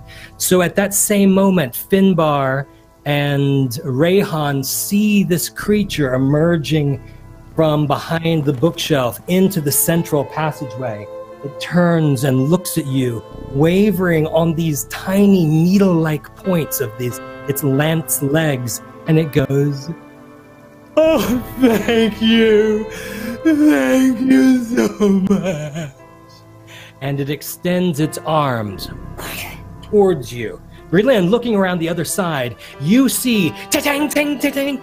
These arms, as they're retracted, they seem to have metallic lance-like points. They whip around the corner. The two of you see them smashing against the bookshelves as finally their points are aimed directly at you. I'm going to give this dear lonely creature a surprise round. Of course you are. Against Finbar and Rayhan. Let's open that up. Come on. There we go. So here's for Finbar and for Rayhan. These lances on the ends of strange tentacles whiz by your heads. They go tang, tang, hitting the wall behind you and clatter tang, against the ground, and they just lie there. Now, this creature is 35 feet away, and its arms have stretched that far. It doesn't retract them. They just lie there. Initiative, my dear ones, my dear ones. Real quick, Shane, as well, I got a wild magic from Fan Yogscast, which is the next weapon nearby to draw blood suddenly weighs 1d4 tons. Oh, good. So, that could be interesting. That could be interesting, yeah. Oh, that's 12. Okay, so this guy got a 17. Aster, you got... It be was... faster if you guys call it off. I got a 12. 13. Sorry, 12. Bree, 13. 13. And then Will. Well, yeah, I got a 12. And Rayhan. Natural 20. Oh!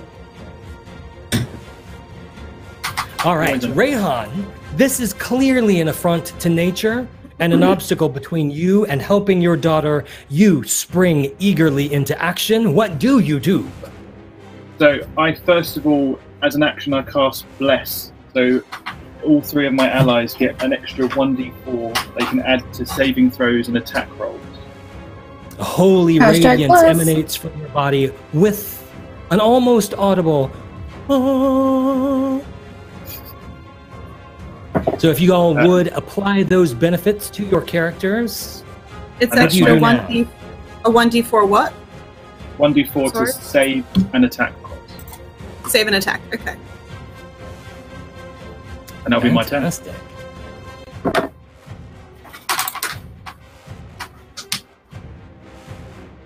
And it's 30 feet away at this point. Okay. I will move up until I'll use all my movement to get to Okay. So, brandishing your hammer, you rush through this narrow chasm between the bookshelves and bring it down on this creature. Oh, do I have Bless is an action, so I wasn't sure. Can I still use an attack? Okay, so you're just going to cross to it. That's right, okay. So you have Already. closed the distance. As you get close to it, you see that the entire creature is covered in little pins of black, coarse hair. And it smells mildly of sausage. Oh. Next, the creature, seeing you rush towards it, its maudlin face features twist upwards. Yes, thank you. And behind you, you hear clatter, clatter. You hear the clatter of these two things, both of them now rushing towards you. Come on, drop it in the tray. There we go. 14 doesn't hit you, does it? Who are you heading 5 for? and a 4. Rayhan. 14 does not hit you, correct? So these arms, you see them, it leans back with its shoulders, and these noodles begin whipping past you. You hear the whistling of them approach, and you duck, and these two harpoons clatter back behind the creature and to the ground. Its arms now lying in twisted spools on either side of its body. Brelind, Oh, no, wait. Yes. That's wrong. It's Breland. Yeah. Yeah. So I'm still kind of on the other side of the bookshelf, right? Like they're in front of it. Yes. I mean, it's basically just this, so you're wherever you want to be. So I'm going to run out and like do like the cool run and skid sideways. And I'm going to point at the pig thing. And I'm going to mock it. Let's take a very big breath. I am the very model of a bard who's going to kick your ass. I'll do it with my wit and charm and maybe just a touch of sass. My friends are very good with swords and daggers, just to name a few, but I'm the only one of us who hurts you just by mocking you. And I will roll my d4. Bravo. So what do I need to roll? Remind me. For vicious mockery, it is, I don't remember. You'd think I'd know this.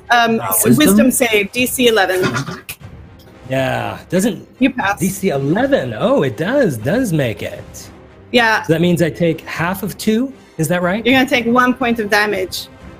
It's very You do exciting. see your dramatic entry. It's like all slide to a stop. You sing, and its face, which was warmly smiling at Rayhan, goes. That's it. Anything else you can do? Nope. Finbar, this is disturbing in the extreme. How do you respond? This is everything I expected of the library. And this is why I didn't want to go down here, because something like this always happens. I'm going to point at it and cast Shatter. And it must make a Constitution saving throw. DC is 16 for that. 11. It fails. And I say, die, Dad! Where did that come from? You just call it Dad? 11, yeah, 11 points of force? What is it? Thunder damage on a failed save. Is there a knockback associated? I don't remember. It doesn't. It like explodes any like non inorganic material like stone, crystal, or metal. But I think this thing is just flaccid flesh. So that's just It is limp in the extreme. So Rayhan, you feel right in front of you the of a shatter spell. You have felt that perilously close to you before. Your armor resonates against your body in an agonizing way. You don't take damage, but this creature staggers back. It sounds like an old woman being assaulted by a mugger. So that's the damage, 11 points. That's oddly specific. That's a very specific sound by something they've experienced a lot, Shane. We don't talk about it. I would never like been to judged. point out that I miscalculated my PC on that, 11 and you sounded both low, yeah. failed. So I need to take 1 additional point of damage. It's Yes. good that you clarified that. Very good. I mean, it's important. Aster, in the form of a squirrel. Thanks, What Urchin does Lady. she do? Her mission is to find this book. The thing is a priority, but she needs to find this book. So she is going to use her bonus action to drop squirrel form. So she's back to halfling standing on top of this bookcase.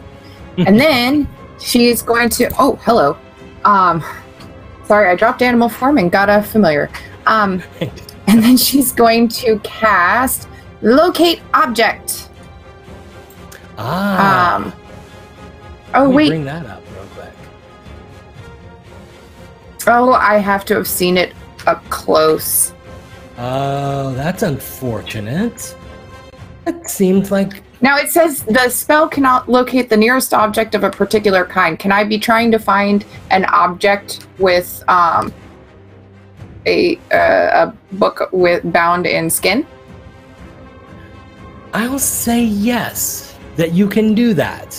I mean, that is 'Cause I have oddly seen books specific. found in It would skin. make it distinctive.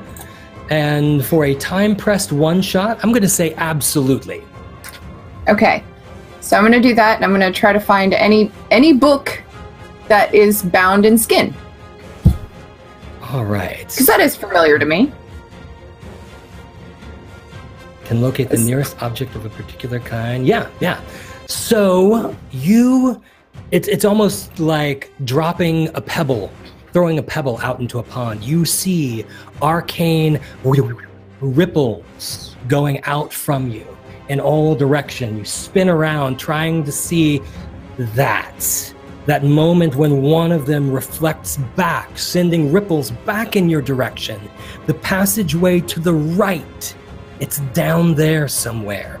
The passageway from which this creature emerged. It's not in here at all.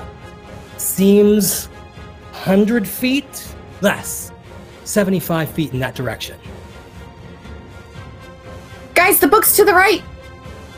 And then I don't have anything else to do. I'm just going to stand there on top of the bookshelf. You're Actually, right I'm going on to my move right. down the bookshelf.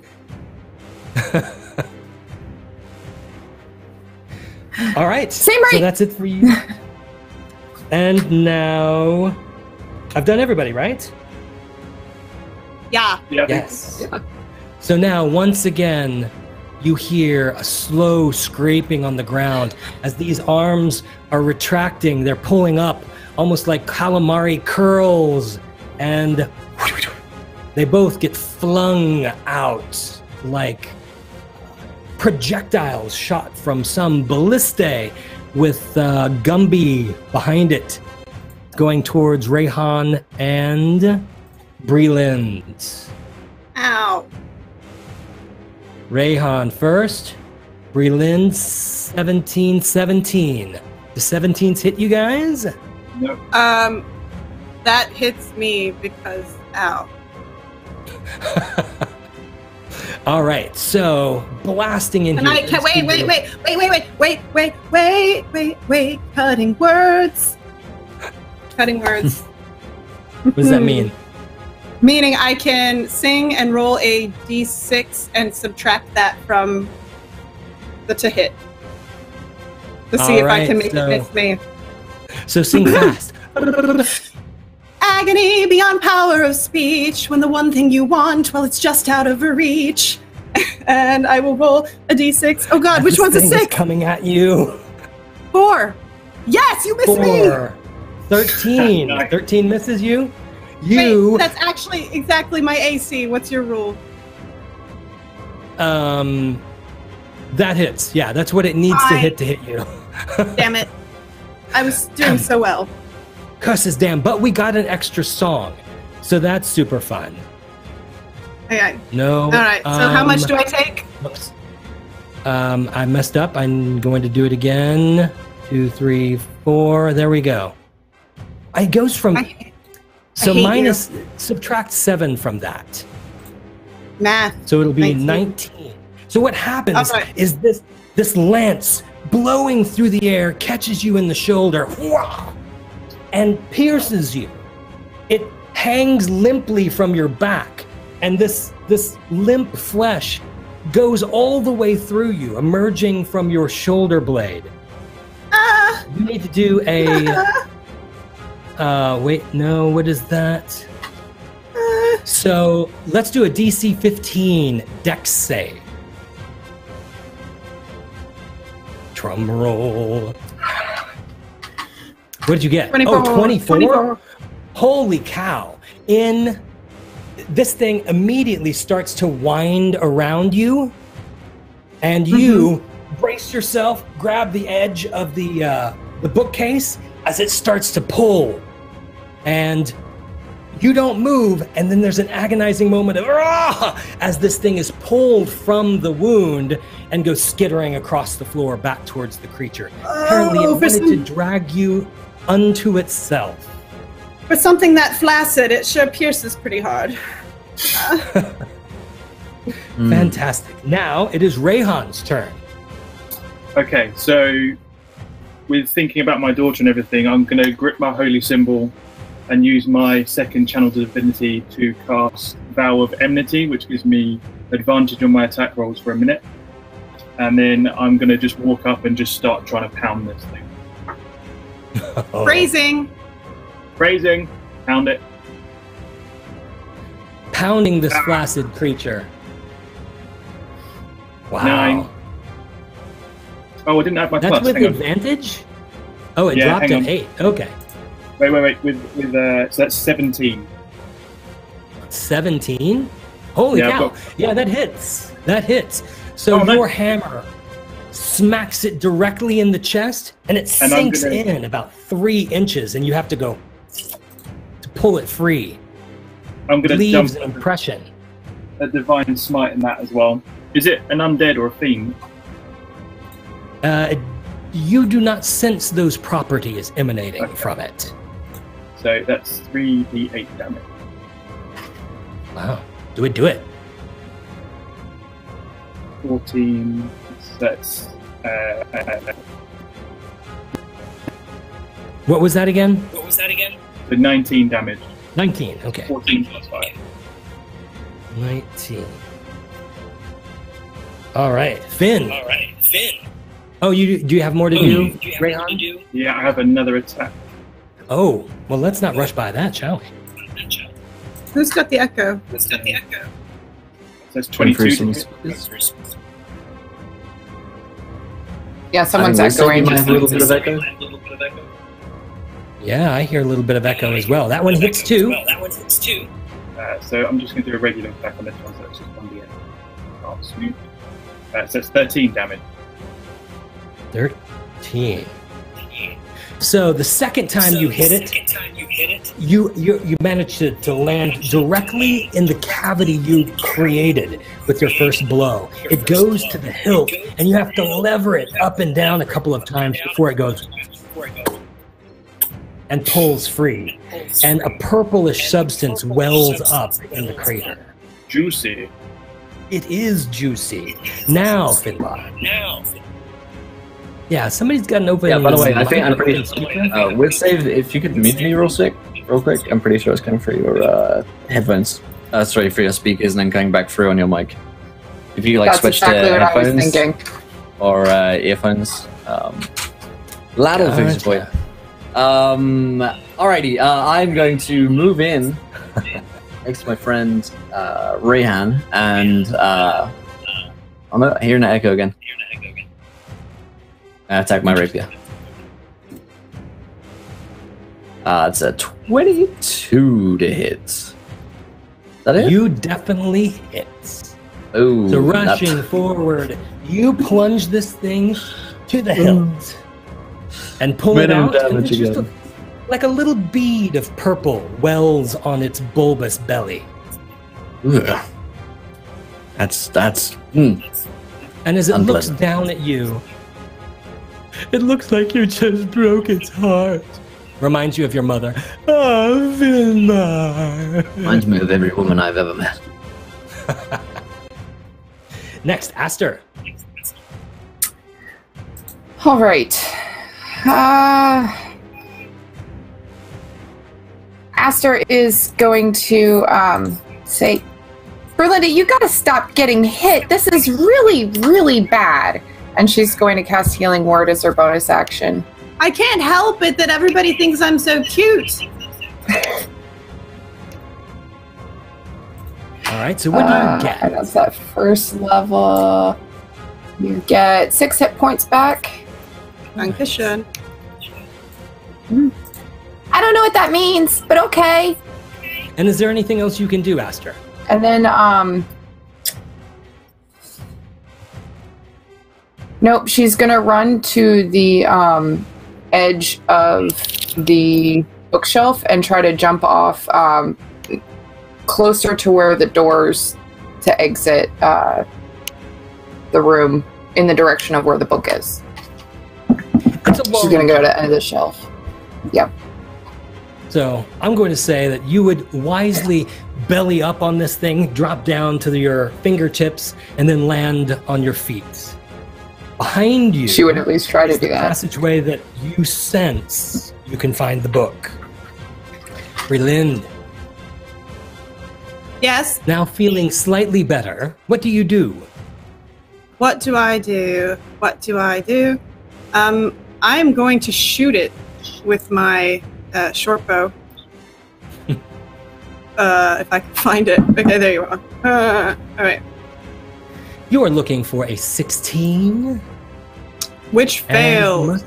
And looking. I must. So as you pull your arrow back, oh, my shoulder hurts. It goes wide, spinning right by Finbar's head. D4 to that. Oh, Oh. I can add a D4 to that. Or actually, screw that. I have 2 nat 20s that I haven't used yet. Oh, there you go. Oh, wow. Right on, right on. How'd you get those? Jeez. This will be a nat 20, and that means the double damage, I assume? It does, it does. You can roll twice Oh, good. or double All of- your roll. So 10 damage. And I will bonus action inspire Finbar. Dice are rolling, the knives are out, would-be murderers are all around. I don't say they mean harm, but they'd each give an arm to see us 6 feet underground. There you go. Right on. This guy has 2 arms. He does. So he can spare one. Astute. Oh no. Yeah. Speaking of 2 arms, you hear once again the rapidly accelerating clatter of these things on the floor before it whips them forward. This time at Rayhan and Finbar. Here we go. First one for Rayhan. A 19-20. I assume hits. That'll hit. Yeah. And for Finbar, 11-12. Does that hit?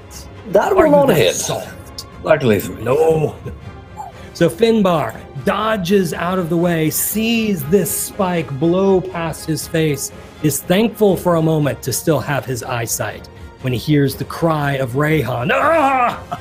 It grazes your throat as it blows by.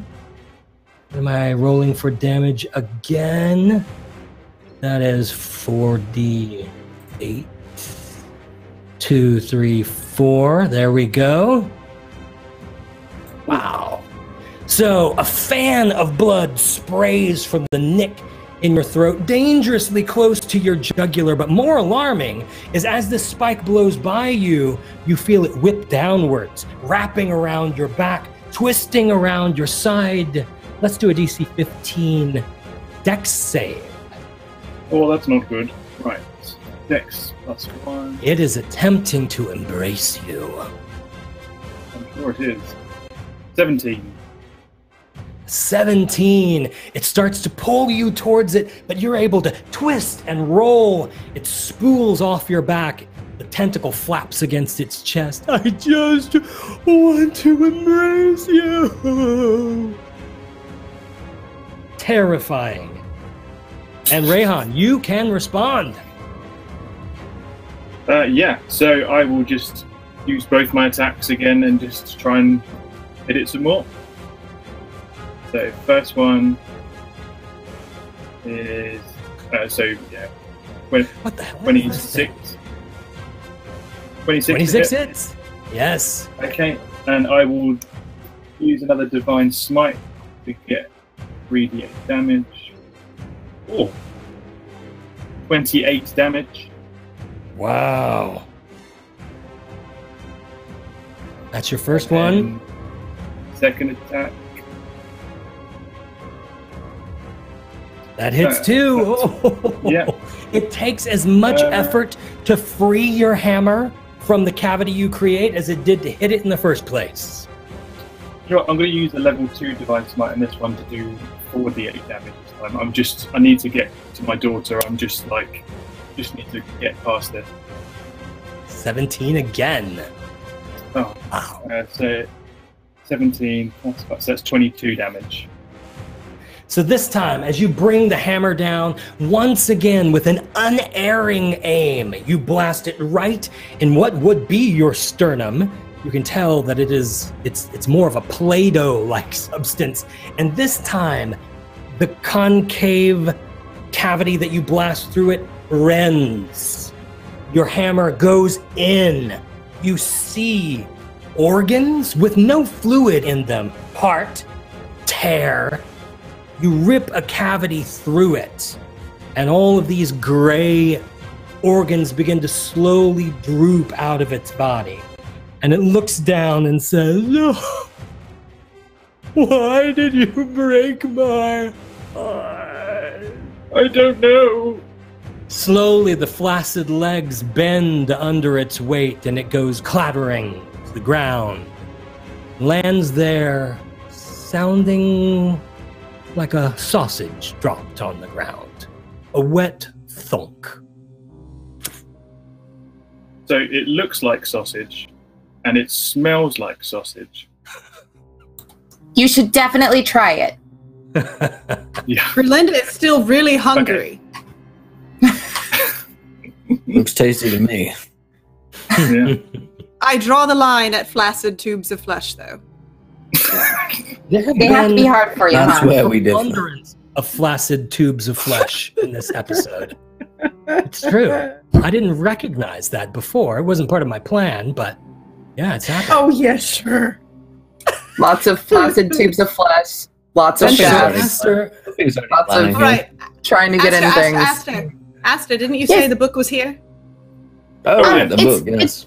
To the door on the right. The door on the right. Come this way. And she's actually already at the end of the bookshelf I will run. behind everybody, kind of waving her staff around. Like, hey! I scooped some monster sausage into my bag subtly before running off that way. I'll save this for Always later. good to bring a snack! So you feel quite certain, Aster, that you can feel the ping of this object probably 60, 70 feet down the hallway on the right. There are 3 hallways, in case that matters. Hallway on the right. All right, you said the right? Left? What? Yeah. Right, this one. Okay. She will stand in the door of the hallway that she feels it coming from, but she is not going down the hallway herself. At least not first. Well, actually, I know that there is a book bound in skin this way, but I don't know if it's the right book bound in the right type of skin. But, you know, I mean, it's the closest thing we had. All right. I will go running down the hallway. And do I need investigation or something? What do you want? You're just gonna go running down the dark hallway. I can see the hallway. I have dark vision. It's Yes, like you can see the hallway. Okay, so as you start hoofing it down the hallway, caution Yeah, to I'll the come with wind, that. stealth forgotten, you emerge suddenly into a 40 by 40 chamber. Oh, shit. Directly in front of you, on a dais raised up by 2 steps, is another sarcophagus. Oh, This- God. The etching of this sarcophagus seems to be web. And there is, on a dais next to this sarcophagus, there is a black mace that seems to be spun with not real spider webs, but etched into its metal shaft.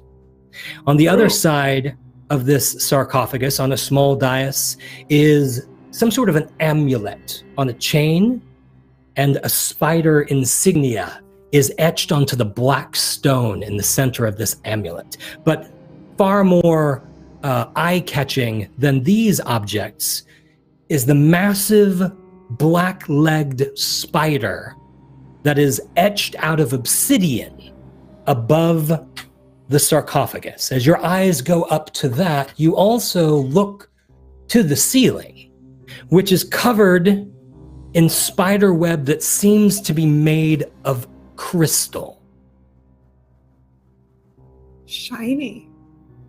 Can I roll? It appears to be a religion check? delicate and of a single piece. Yes, you can. By that, do you mean, Rayhan, that you have entered the room as well? Is everyone coming into the room? Yeah. Yeah, go ahead and roll religion. Definitely.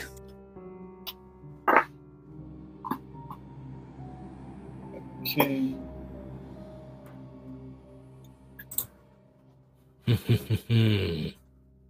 11.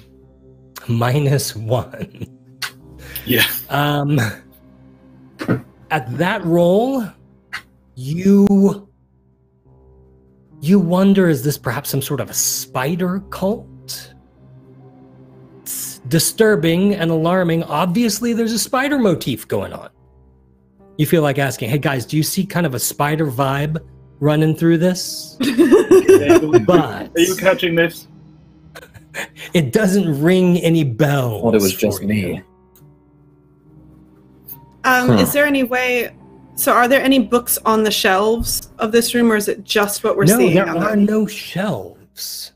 The black obsidian walls to the right and to the left and behind on the archway are absolutely bare. The only thing on the wall is a massive spider. Is there anything written on any of this? Nothing obvious from where you stand, no. Okay, just in case, I'm going to cast Comprehend Languages on myself. Okay. And I will very carefully walk forward and investigate all of the pieces, but not touching any of them. So as you walk closer to the sarcophagus, taking a couple of steps up to the dais on which the sarcophagus rests, you can clearly see the surface of the sarcophagus, which you couldn't see from where you were. Etched onto the top of the sarcophagus in a drow language, it says, Irelion the Healer, Minister of Lolth. So, this guy was a healer, which is good. That means that he probably does have the book. Bad news is it's probably buried in there with him. I bet you this was his stuff. And I'm going to point at the mace and at the amulet. I've done a fair bit of grave robbing in my time. I don't mind going in. I mean, what do I know about lore? I mean, I wasn't trying to steal anything. It was strictly sexual. But I'm happy to go in and get some stuff. If we need a book or something. Really? I'm not really following too much. Has it been 3 hours yet? Is the hag here? Oh, God. You do feel like it has been well over 2 hours. Okay. We really should hurry. So, are we opening this thing, or? We have to. I think the book's inside of it. It's the only thing that makes sense. If he's the healer, and she feels the book is down here. Well, Yeah, Rayhan will just it try does and make touch the sense. top of the...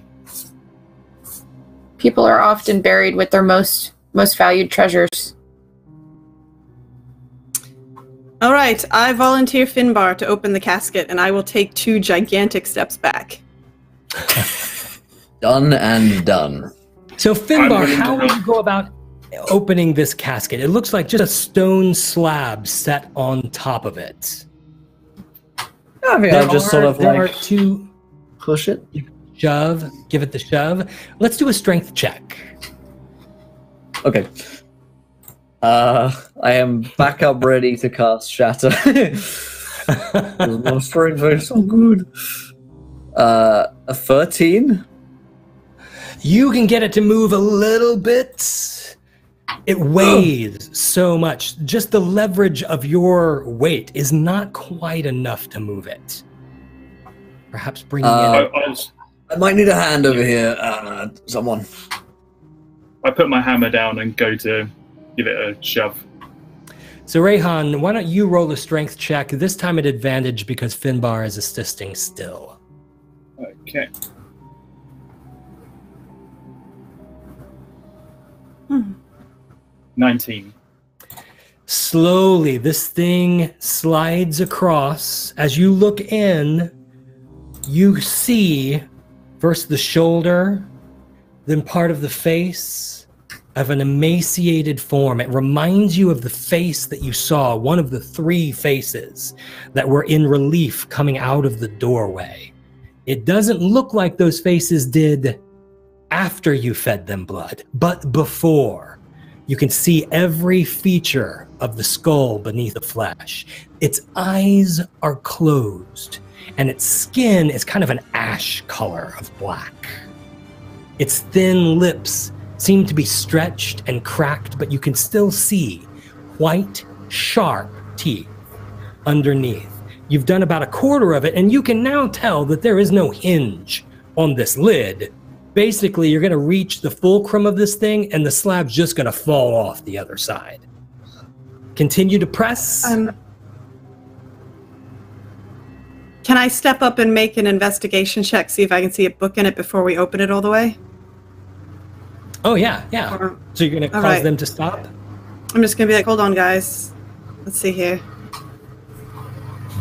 They stand up, having pushed it probably a third of the way across. Mm-hmm. It doesn't really take much of an investigation check. You can lean in, you can peer in, and you see that 2 white skeletal hands, still wrapped in flesh, but just barely, are on the chest of this creature, resting on a book.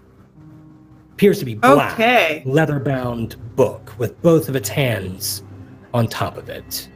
Okay, both of you, can you guys step back, please? Yes, okay, and I will cast Mage Hand and step back a little bit and use the Mage Hand to kind of move the skeletal hands off the book and lift the book out and bring it to me. Is this an operation that you're attempting to do delicately? I am attempting to do it as delicately as possible, yes. Let's actually do a sleight of hand check for that. 17. So these emaciated hands barely levitate from the black book. Slowly, this book slides out to the side. The hands rest now on the chest. The book floats slowly through the air, navigating through the narrow opening in the casket, and floats towards you. It's about 3.5 inches thick, about a foot long, almost half a foot wide. Okay. I'm trying to see here. Is this as the source of my oh, yes. Yes. Okay. All right. And you don't see any other books in the room.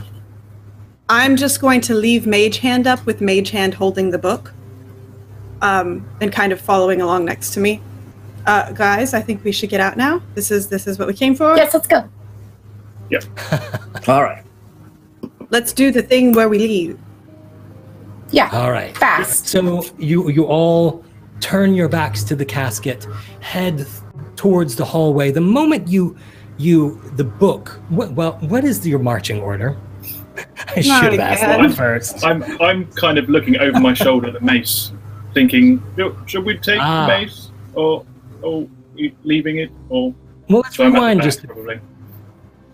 Are you going to take the mace? You're not going to take it? No. No. And there's that juicy amulet. Anyone taking that? I am not dumb enough to take the amulet of what a drow had. It just looks like cheese on the mousetrap. Okay, I'm pretty avaricious, but not that dumb. So the marching order? So I think I would be first with the book, like floating next to me, to go out. Everyone all right with that? Yeah. Yeah. Aster would be right behind her, eager to leave. No. Okay, so the book, levitating just in front of Breland, heads towards the opening. The archway above, as soon as it crosses the opening, you hear.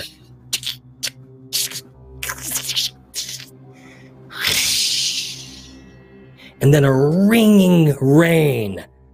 The shattering of the web above, shards of glass pouring down from the ceiling. Breland is close enough that I'm going to say you can step through the opening. The rest of you, I assume, are following closely, but we're going to need DC 12 dex saves for half of this. So everyone near me gets a +2 to their save. Oh, my aura of protection. Nice, Aster. 7? Yeah, nope. 21 for me. I included the +2. 50. Wisdom saves, yes. So you hear this. The sound of it falling through the air is just shing, shing. All of you throw yourselves at the opening. Aster's legs aren't very long. She can't throw herself very far. She is struck by the full weight of it, while the rest of you are just peppered with countless tiny wounds all over. But you actually are smacked to the ground under the weight of this glass pouring down. So you'll take the full damage of 34, and the rest of you will take half. How are you, Aster? That was about half my hit points. Nice. In one blow. So after that deafening, ringing noise, there's just more a than half moment my hit points. Ching, ching, ching, ching, as the last bits of glass fall, and then you hear. And emerging through the gap in the sarcophagus, one withered limb, and then another grabs the lid, and you hear a slow grinding of stone as it begins to press. Guys, I think we need to leg it. Come on, I think we need to run. No. I'm on it, That kind of the group consensus is max dash, retracing steps. Yes, Aster will actually probably take an action to turn into a panther as well, so she can run faster. As you reach the library, you hear, coming from the other two passageways, you hear a grinding of stone from one of them, and from the other one you hear a crash of stone, as if the lid of a sarcophagus has fallen off. And from those two hallways, and now from behind you, intermingled into one cry of fury, you hear, I assume we continue the tactic of running. Oh, we are running. Yeah. Yep. So, as you dash past the end of the library, now you can tell that the chamber you initially entered is full of a white vapor. You can stop for just a beat.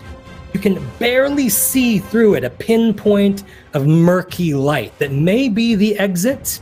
Do we dash ahead? Through the mists. I think we don't have a choice, but I'm going to take half a second and cast my last level 1 spell and cure myself a little bit. I'm gonna have to chug a healing potion. I do a similar thing, and I cast invisibility on myself. Bye. If I cast invisibility, I lose the mage hand carrying the book. You know what? You're a smart person, Finbar.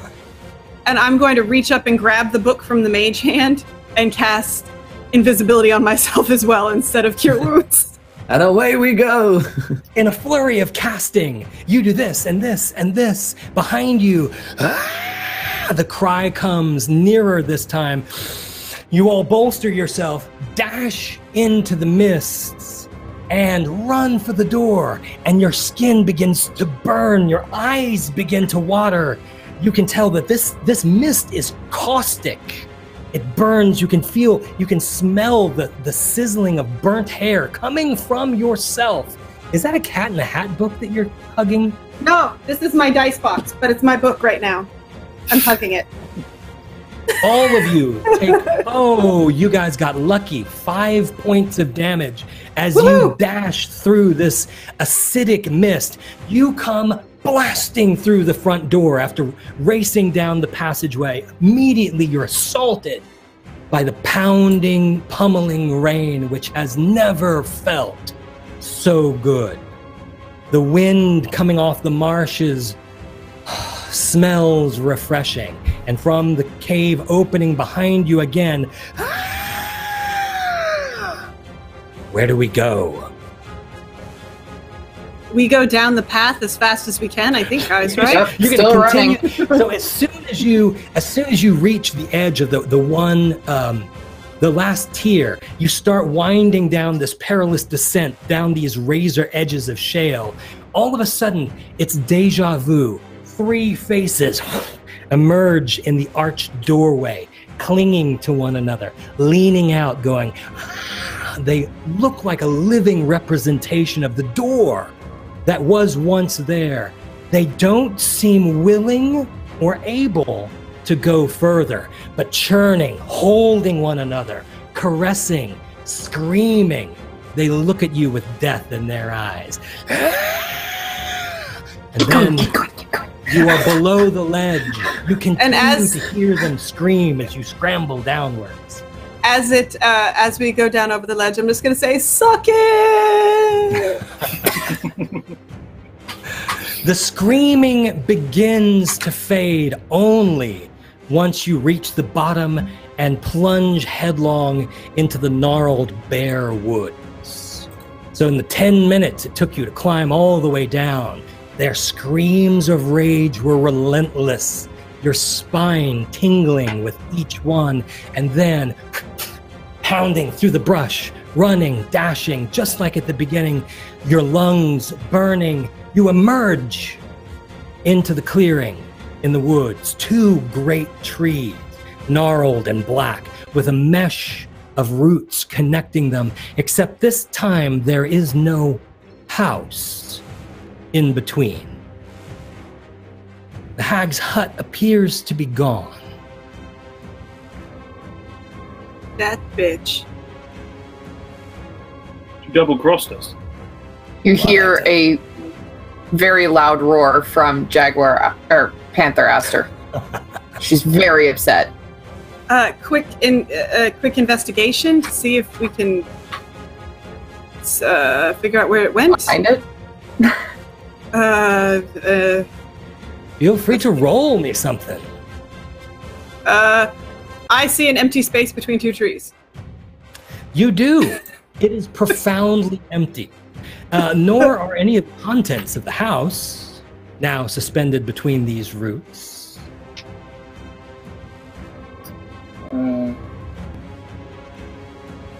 Detect magic. No, I can't. I used my last spell to... No, I didn't. I didn't cure myself. I didn't cure myself. I have one more level 1 thing. Hold on. I will detect magic at the area between the trees to see if maybe it's just hidden. You send out these arcane ripples of magic that pass unobstructed through the space between the trees. Nothing bounces back towards you. I will use Divine Again, Sense to see if I can... At the perimeter. You're just at the perimeter of this clearing. Somebody, did you just say, Rayhan, that you're moving forward? Yeah, and then casting Divine Sense to see if I can feel any fiends or undead. So walking forward into this clearing, approaching these 2 root-bound trees, sending out your sense, reaching for anything foul. You sense everything is foul, but nothing is specifically undead. Nothing from a hellish nether plane. But as you approach the house, you hear, as if on the wind, Found you the book? Found the book.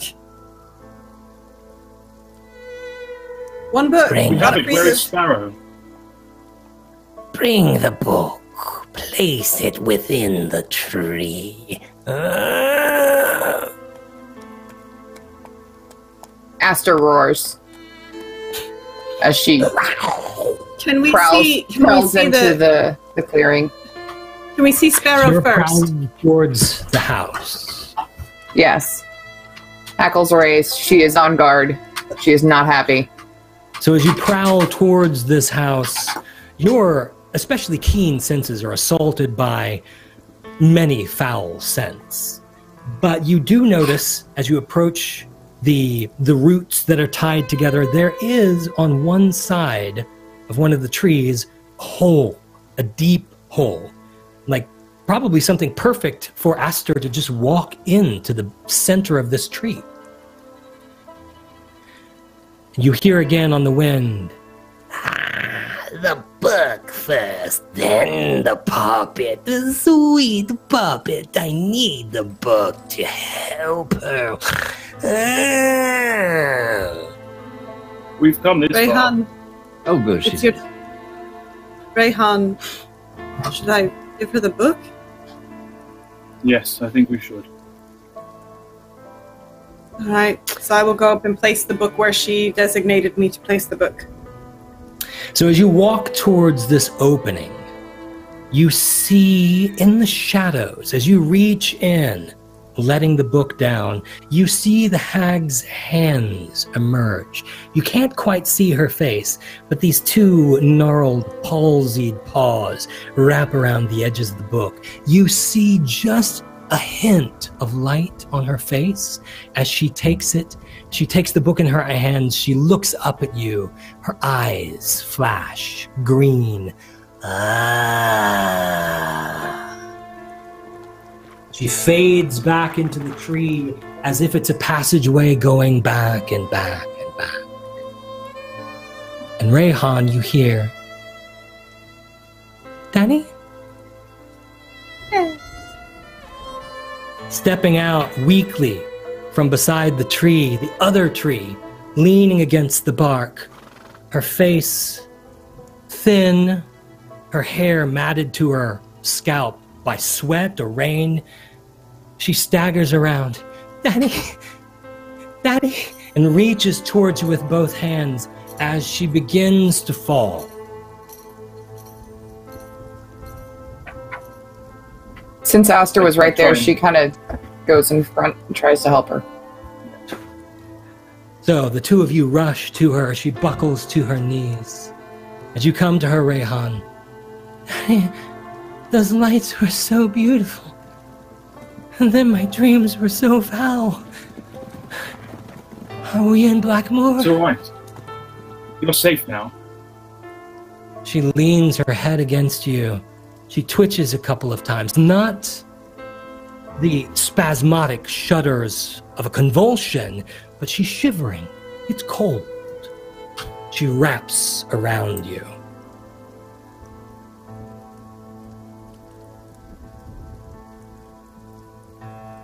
You can pick her up.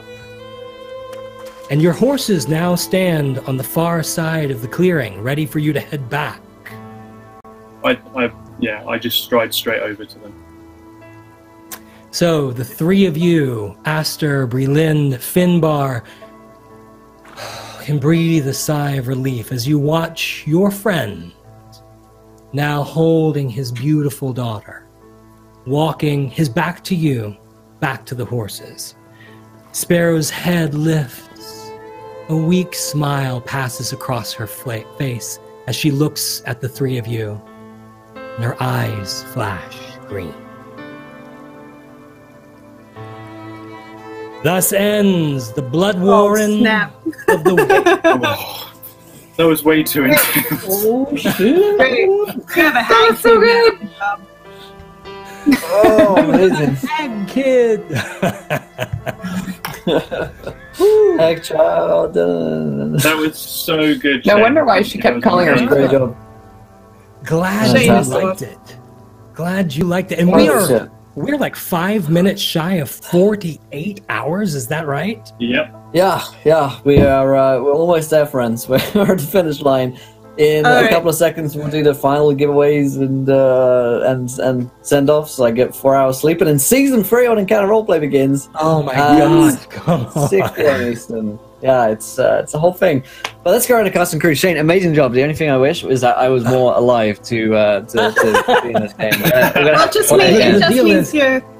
Now you'll have dreams of it over the next I feel like 4 I experienced hours. it on a totally different level to to how I would have It's normally done. hallucinatory. Yeah, So I'm DM Shane. I'm the lead DM on the Greyhawk channel. I'll be back later on this afternoon to do the last episode of Vile and Villainous, and our fall season starts tomorrow. So if you like the world of Greyhawk, we're running 10 shows a week in D&D's original game world. That's me. Fantastic, Shane. Great job. Amazing. Opera Geek. Hello. I am the opera geek. If you didn't guess it from the show, I am actually a professional opera singer. I do this because this is also really, really fun. I am on the Greyhawk channel Wednesdays at 2 p.m. with Mordenkainen's Path of the Plains, where you can actually see Brelinda in action. We are off for the next 2 weeks, but then we'll be back. And then also on Wednesday, I start the stream with WebDM's show with the Infinite Sun for Invisible Sun for Monty Cook Games. Did you sleep last night? No, I was playing Witcher. Invisible Sun, and then on Saturday morning, I'm doing a one-shot retroverse with Fairy Renee on Geeky Bugbear, and that's my week. Thank you very much. Amazing. And thanks so much to Tremwa. He just gifted 13 subs so that we can unlock our new our next emote here on Encounter Roleplays. Thanks so much, Tremwa. That is so fast. Holy shit. Thank you guys so much. It's so awesome. And welcome new subs. Welcome in. Amazing. Woo-hoo. Aras, great job tonight. Thank you. I'm Eris Savad. I'm not muted. Okay, that's good. I make dice trays and all sorts of geeky things. I also play a lot of D&D. You can catch me on this same stream as the Opera Geek next Saturday at what time she said, because I'm a little out of it at the moment. But I had a lot of fun. And I didn't say it. It's 10 a.m. on Saturday. Oh, there you go. See, I'm just here. It's all written down somewhere. Anyways, I had a lot of fun, and you can find me on Twitter at Eris Savad, and there's some announcements coming up soon, but I don't know if I can talk about it yet, so you'll just have to follow me on Twitter and find out later. Fear the NDA. Awesome. Great stuff. Last but not least, with Save. Awesome job tonight, my friend. Thank you very much. That was my first stream and my first time actually being a player and not a DM. So thank you so much. That was amazing. Oh, wow. Those are big firsts. I know, that was amazing. And first time in Greyhawk as well. So it was quite cool. Right. But, wow. So my name's Jason. I started a group of, with me, a group of friends. We started a company called Wisdom Save Media. And we write and do all sorts of stuff for role-playing games. And we recently funded our first official book, which will be coming out at the end of the year. Called The Pocket Companion, a Tavern Guide, and it's going to be really good fun. So, and we're going to Dragon Meet again this year. So, if you're going to come along to Dragon Meet, come on down and say hi. What month is that again? Because I was there last year, but was it? Yeah, you were. Yeah, it was good fun. September. Okay. Yeah, I'll be in England, so I'll see you there. Sweet. Awesome. Fantastic. Well, my friends. Time to finish off the last 2 minutes, do the last giveaways and sign-offs and send-offs. But thank you guys. This game's been awesome. Thank you again. Right on. Thank you so much. Thank you. You guys are awesome. And we'll see you guys soon. See you guys in a minute. Bye! Wow.